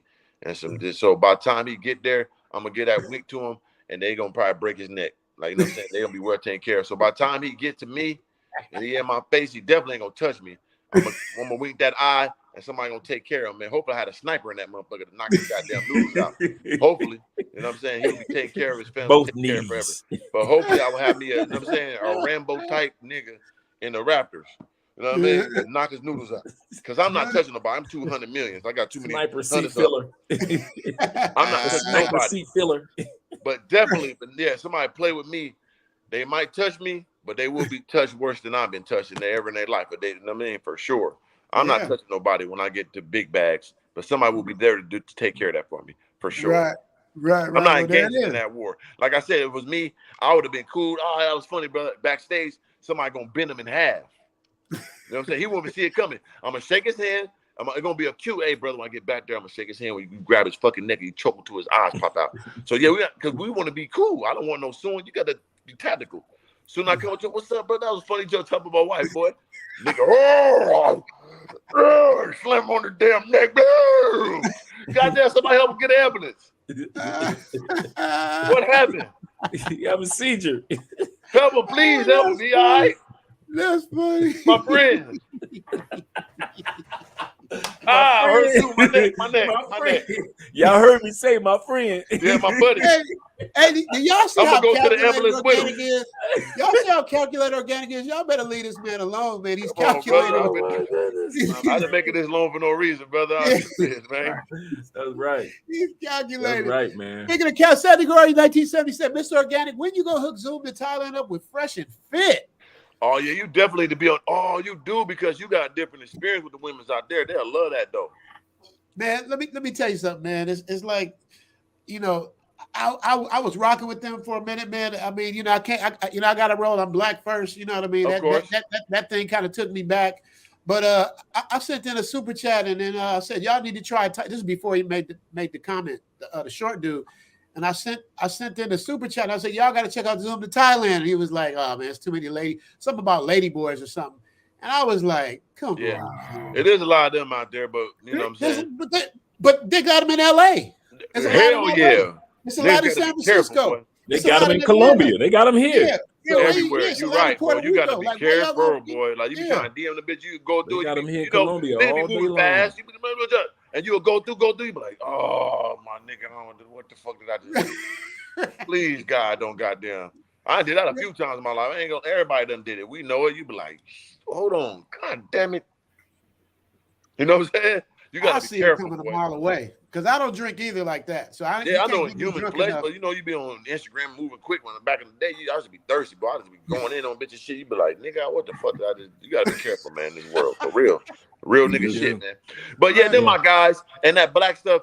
One of my first episodes out there, we had all black panel with the black girls, and we talked about that shit. And we had some understanding, like they ran with it and had fun with it. But in the day, they not really like that against black women. They just doing that for the pub or whatever. But episode I was on, we had all black girls. We talked about black women and all that shit. It's a difference between black hood bitches and eloquent black women. There is no better woman in the world than a top level black woman.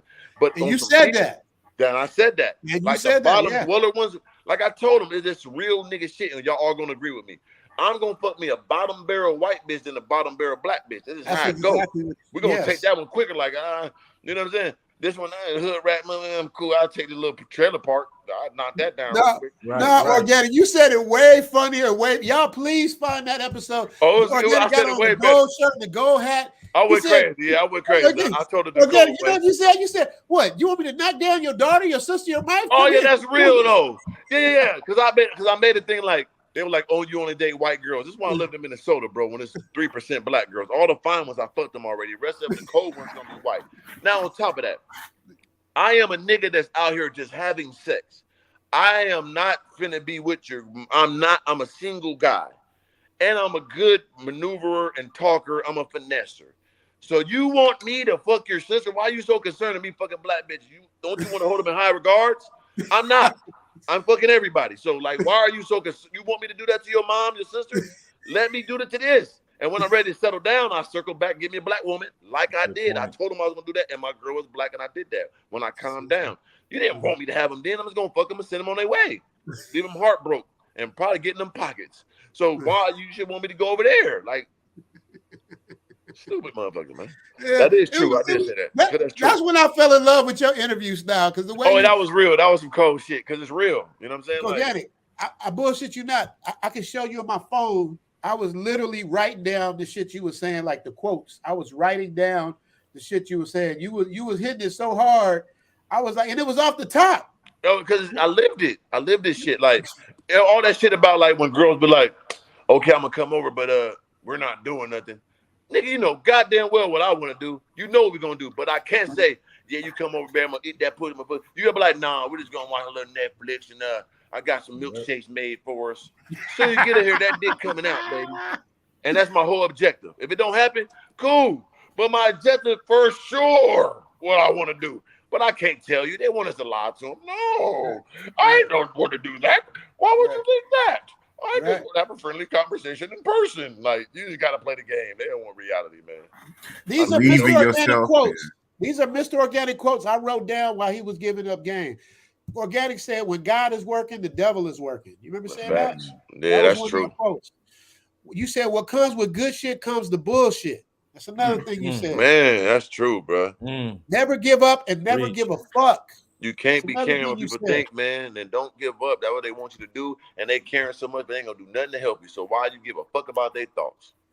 Believe in yourself like you believe in God. We all know that. I got the shirt on right now, man. That's absolutely. I'm moving with a purpose, so the haters can't stop me. How can they stop me? God made me this way. You think I'm getting all these blessings if I'm not the one that's supposed to be enjoying them? They can't stop this. Am I capping Organic? Those are your quotes, right? And that's from the seed, brother. That's pure shit from the. There ain't even no thinking involved. That just coming straight off the motherfucking cerebellum. That's what I love. That's what I love is the way you said. You said somebody. You said, I want to do such and such, but if you go there, we going all the way to Jupiter. You said I ain't never been to Jupiter, but we wanted you. Yeah, we're gonna go. I use that one too. Yeah, I don't want no problems with nobody, bro. I'm gonna avoid it with all costs. But if I gotta go there, it is what it is. Every time it almost went to it was somebody in a dire situation. It wasn't me. You know what I'm saying? Because I'm was you a 7-Eleven war in time of peace. Right. We got England in the house. Jamie Oakley, we about to shut it down, man. We man. You know what I'm saying? This is classic. This is. Can you hear me? I know. Can y'all hear me? Computer's getting heavy. Yeah. I'm just about to shut it down. I want to give you your flowers and say thank you so much. Can you hear me now? We hear you. Yeah. Can you hear us? Can you hear me? I was trying to call me while I'm on live stream and all that. We hear you. We hear you. Hold on. Yeah, my sound is off on my side, but y'all can hear me. Yeah. But look, we hear you. We hear you. We hear you. We hear you. All right, cool. Yeah, I just want you to. My sound is off on my side, but y'all can hear me. Yeah. But look, we hear you. We hear you. All right. We hear you. All right. It's a little lag though. Yeah, I just want you to. That's because he listens to you through his cell phone. Oh, okay. Yeah. Gotcha. Because he said his sound is off. Okay. It's a little lag though. Yeah, it's a lag because I'm going on my computer now. Hold on. That's why I hate motherfuckers want to call me and shit. Niggas don't be in tune with what's going on with the God. Yeah, threw you off. There you go. Yeah. Yeah, All good though, man. But that man, let me tell you something. I don't know if he's gonna call back in or not, but man, that was a fun interview, man. Yes, you know, it was. Yeah. Man, I already knew what this was gonna be anyway. Yeah. Story after story after story. Organic came back. He came back. He a real one. He came He back. A real one. Hey, he a real one. He came back. No fear. I have no fear. Come on, bro. I'm here. Back. You know what I'm saying? I'm Salute here. to the gargoyle. We here, gargoyled up, man. Hey, I'm here, man. I'm glad you brought back in. I just want we gotta be securityed up, bro. You see this right here, man? I see everything, man. I see all these niggas, man. Yep. I gotta be on point, man. As you should. As you should. As you should. You know what's funny? You know what's crazy, Organic? It's like what's that? It's like it's nighttime where you at, right? Right. But look what I got going on. That's crazy. It's like a whole nother day. It's Tuesday morning out here. And you in Colombia, you said, right? No, yeah, Dre's in Colombia. Yeah, I'm in Man, Cali, why Colombia. you go to Colombia? That's cold. Oh man, I've been living here for 5 years, brother. Just boy, like you, man. Like a king. I had to go after my goals, go after my dreams, man. And I've been living a better life here and accomplishing more goals here than I ever did sitting in somebody's cubicle in the States. I bet you was, bro. Hold on, let me go out here, man, so there's some understanding. Man. Where's your what? Oh, you got the pool. I ain't seen the pool before. Oh, come on, man. That's the big boy. That's the whole ocean right there, just dark right now. You know what I'm saying? Yeah. Got my statues and all that. And that's hear the my thing fraud. about Listen to my frauds and shit, man. Where? He's trying to be quiet now. He's trying to be cool. That's my creek and shit. You know what I'm saying? Hey, but you know what's crazy about Malibu? I directed a music video out there. There's a family that live out there. They got paper. They live at the top up there too. Where the gas station is. Wow, there you go. Yeah. You know where that 76 gas station at the bottom? I live up the hill from that. That's where they live up the hill from that. Yeah. Hey, his neighbors. Ooh. Real king God shit. There we go. This is what happens when you believe in yourself. You work hard, motherfucker. You live in a big old mansion in Malibu. You know what I'm saying? Cathedral ceilings and shit. Look, I sent my gargoyle signal up there for a motherfucker, man. There we go. I got. What's that nigga named Harambe right there? Stuffy. You understand me? Niggas be playing with me, man. Going after new goals. This the new goal, man. We work hard. Motherfucker, the merch you got merch in this motherfucker, man. From the sea, they hating on me. Nigga, that boy worked hard. Nigga was in the basement. Nigga, I need some merch. You know what I'm saying? Got books and shit. All that nigga got about to count the coloring book for the kids. Stop playing with me, man. Niggas gotta stop it, huh? That nigga got products. You want some beard? I got the beard. You think I make nothing for the beard? There we go. Playing with me, man. Niggas got me misconstrued off. Master manifestation? Like I heard my story. And yeah, how dare they, man? You know what I mean? Niggas is blasphemous. You know what I'm saying? They blasphemers. I know the word. That's what we call it. Oh yeah. You know what I'm saying? Hold on, man. We walk chandeliers, man. Them limestone, man. I want to see your what's the name? Your Harry Potter dude. The dude you stand with the that's Merlin, brother. You know Merlin. Yeah. You know that's Gallagher. Yeah. Merlin out there. Oh, you want Black Panther? Who you want? That's what I like. That's what I like. Hey, I got that NFT. That exact one, boy. I ain't mad at you. I am not mad at you. That's the God himself right there. One of the ones. That's the nigga who did it, believed in himself. He didn't give up. He didn't give no fuck. He said, I'm gonna wear a green beard, bitch. I'm gonna call myself a gargoyle. Nigga, he did it, man. What these niggas talking about? Like, you know what I'm saying? Like, got my own bags and shit. Look what this nigga did. Own bags. Nigga working, man. Backpacks. That's working, man. Put my life on the line for this shit. You done let somebody play with somebody else, man. Hold on, man. Let me show these motherfuckers something. King Throne, what we doing? King Throne? Oh, there they go the throne. There it is. Gargoyle gang. Big gargoyle on top. Got that outside, man. Oh man, like, man, this the man they want to hate on that came from nothing. What did he do? Nothing but believe in himself. That's right, brother. That's crazy. But God bless him, because he sure blessed me. And I pray he blessed them like he did for me. Church! There you go, that nigga right there. we call this the made compound, right? Because it manifests all dreams of state compound. You know what I'm saying? Gargoyles up there. It's the made compound, man. I made it by manifesting all my dreams, man. It's true shit. Yeah, another acronym. You know Big Boss taking notes. Big Boss taking literally. King manifest all dreams of state. King Kong could walk in this bitch, nigga, and be chilling, eating apricots and shit in this motherfucker, nigga. We all the way down now. That's it. Come on, man. Right. That's beautiful. Hold on, bro. That's beautiful. We got Julius Caesar in this motherfucker in the corner making shit. 4 bags, you know the boy. Yeah. Look at Julius Caesar. Hey, white boy. Check my goddamn house. What?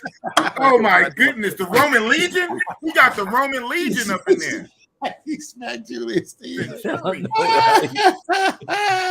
smack him in his goddamn lips, white boy. The upper lip. Swell that motherfucker up so he got some more goddamn cushion up there.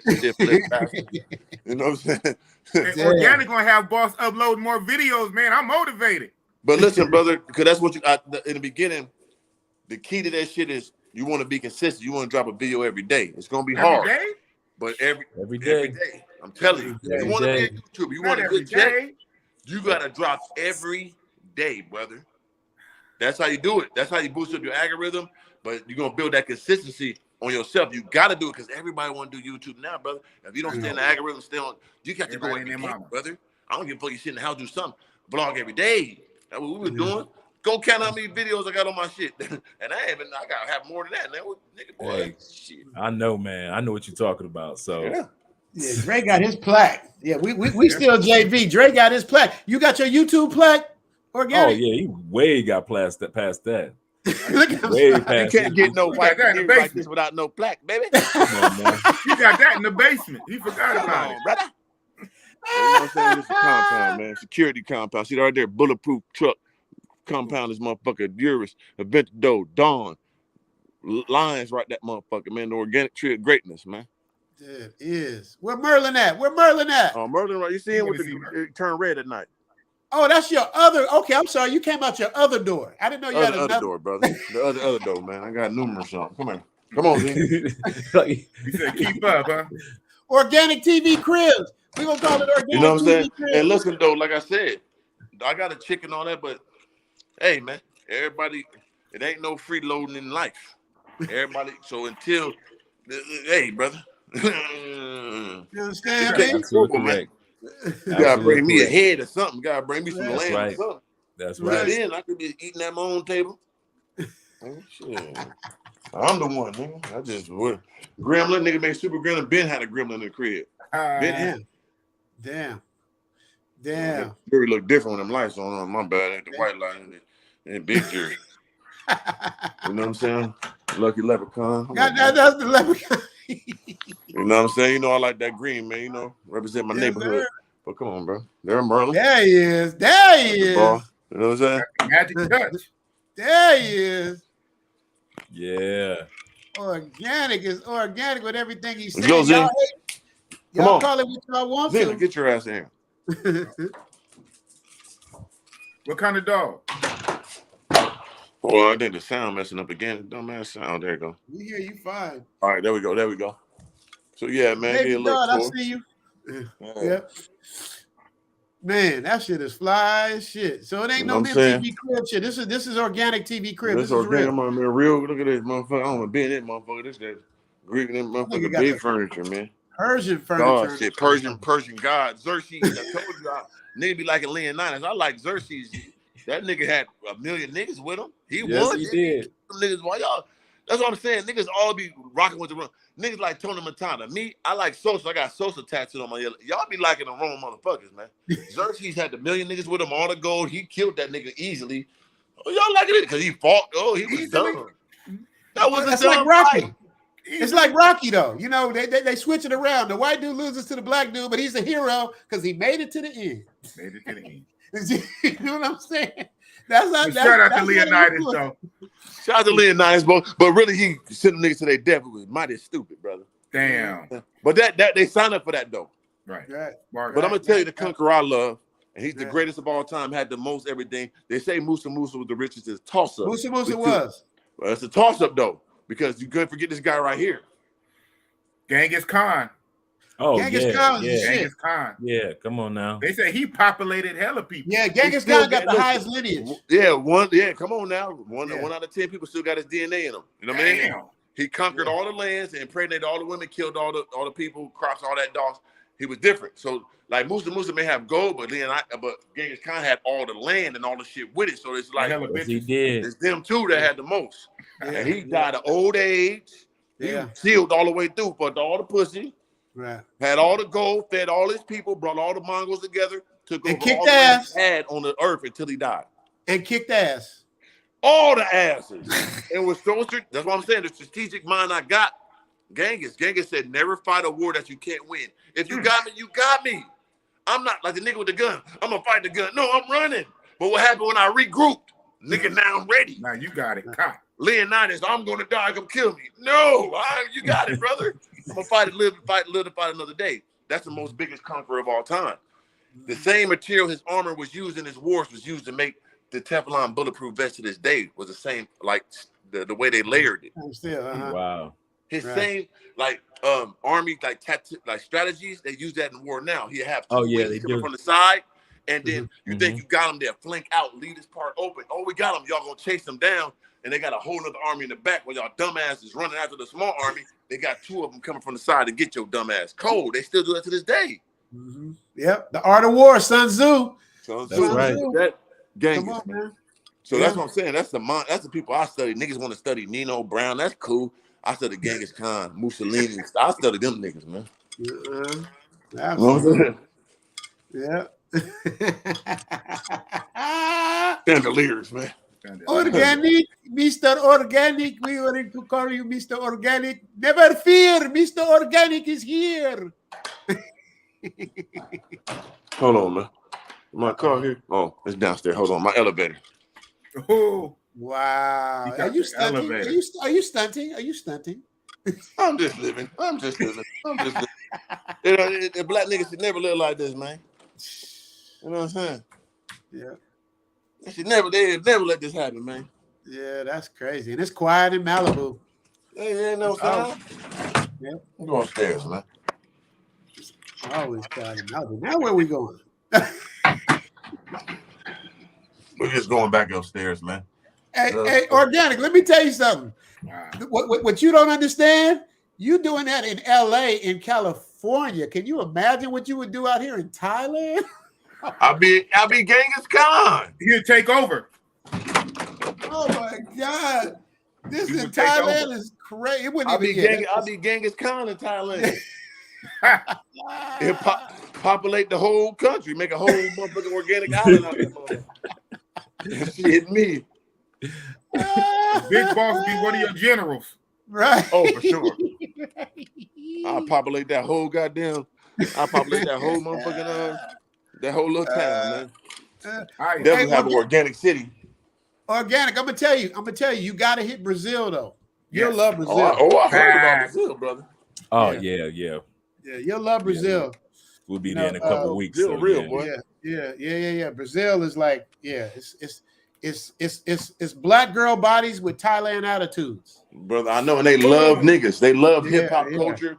I ran a couple of them motherfuckers before. Like I met some Brazilian dudes when I played ball. They were dressing like niggas, wearing jury gold. Tell me, why y'all look like that? They said the women, man, they love hip hop, man. They love black guys. Hey, but I'll tell you one thing.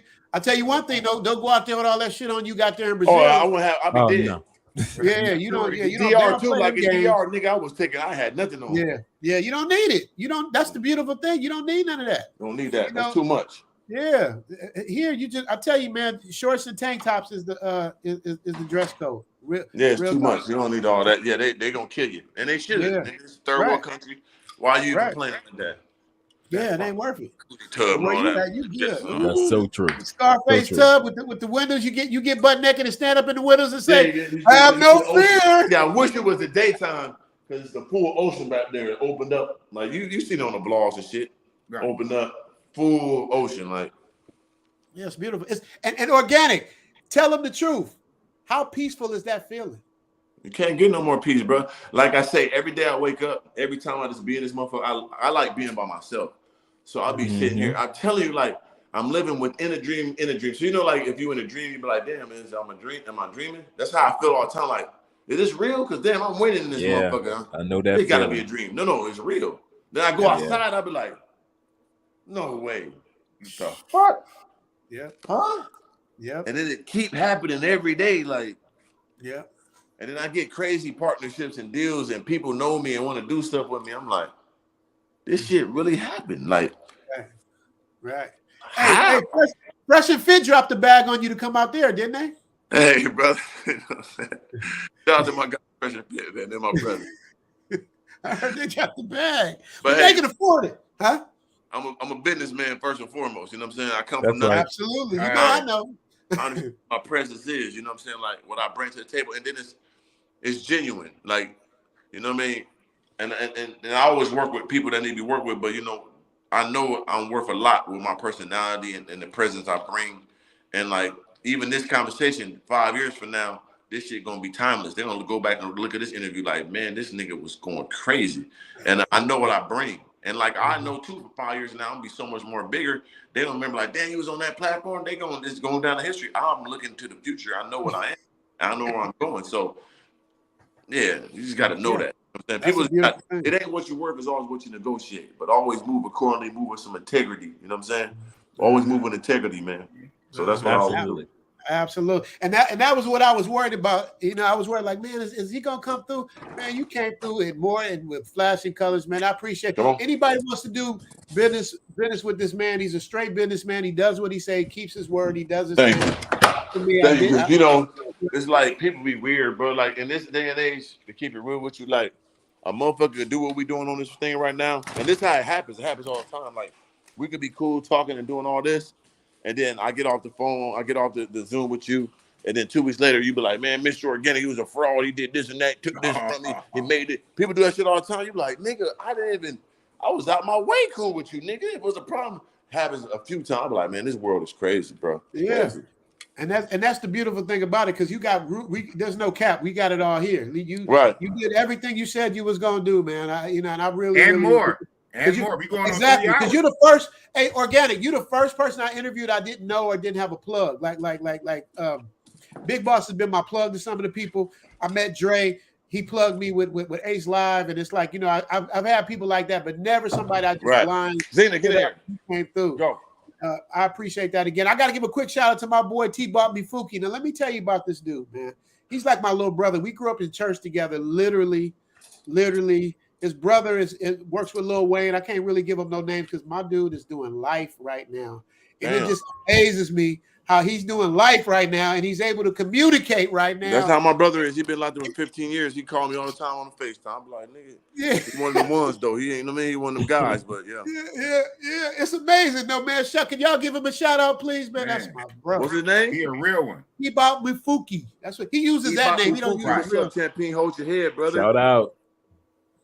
Yeah. I'm saying, hold your head, man. Stay strong. Everybody locked up. Stay strong, like brother. too. All the guys that's locked up and all that, they got a story to tell. Like this YouTube stuff, it's a real avenue for them. I told my brother that people love to watch them prison stories and love to hear how they became who they were or what was going on in there, what got them there, how they living now after. It's a great story. People pay attention to that. Like they really got an avenue to do something with themselves once they get out now through this YouTube shit, man. So it's like I want to go to prisons and talk to them about YouTube and branding and all that, so they know when they get out. Remember, you write that shit down. So when you get out, you got a story to tell. Like, man, I was locked up for this. Boom, this happened. They love stories. People love stories. You know what I'm saying? Yes, and they got plenty of them in there, especially in there for a long time. Well, as of now, he don't have a date. They got it. He trying to appeal, but they trying to hold him in there forever. Right. Yeah, they're gonna try to do that, man. And he has such a good spirit. When I was going through my divorce 10 years, he been down for shit. I think he been down for what is it, 20 already? I don't know what it is, but I was going through my divorce 10 years ago, man. And I was depressed, sitting in the dark, just didn't want to do shit, just messed up, losing my wife, my kids, everything. The recession was how I had a house in Arizona, losing at the foreclosure, everything was just all bad. And he called me and he was like, he's like, "What's up, Rich?" I was like, "Man, I'm just going through it." And I remember he got life. I'm like, man, I'm going through it. I'm thinking about, and he said to me, "Man, don't you remember when we was in church, man? We was kids." He goes, "Don't you remember that song? I can go to God in prayer." There we go. And I was like, that's what snapped me out of it, because I'm like, this dude is doing life and he's cheering me up while I'm just over this punk ass divorce. Like, this dude is doing life, cheering me up. It really messed me up, man. So it just woke me up and just let me know, man, even with the shit stuff he's going through, he still keeps his head up, man. I love you, brother. Man, wish the best for you, man. Hopefully you're gonna get through this. If I get some real money, we're gonna get some real lawyers, because you know when you got the fake lawyers, you get fake love. So, hopefully we're gonna help correct that, man. But he's ain't giving up on you, bro. Just letting you know. Sensational Jim, shout out to Zoom Tribe. All right, y'all got anything else to say? Because that's it. Organic gave it all the way up, y'all. Yeah, I gave it to you guys. Shit, I just appreciate you. He made it back to the bed. It's over now. I didn't give y'all a tour. I didn't give it all. Like I said, man, I appreciate the opportunity to speak my mind and give my atonement for being here, bro. You know what I'm saying? I know my purpose, and I know I'm misunderstood in some ways, just like most of the greats are. So it's okay. My shoulder's big enough to carry the cross, and I will. But end of the day, man, I know my purpose, man. Please, people, never give up, never give a fuck, and just work hard and put it all on the line right now, so you get it all down the line. Just know your objective. You know what I'm saying? You got to know your objective. Like, if you want to win, you just can't quit. That's it. You can lose sometimes. You can mess up. You could fail, but just don't quit. That's the only time you truly, you know what I'm saying, miss your blessings, if you quit. Just don't quit, no matter how long it takes. If you truly believe something is for you, just stick to it, stay with it, keep on going, keep on growing. I learned that from Nip. That's me, Nip, and my dog Slim right there on the wall.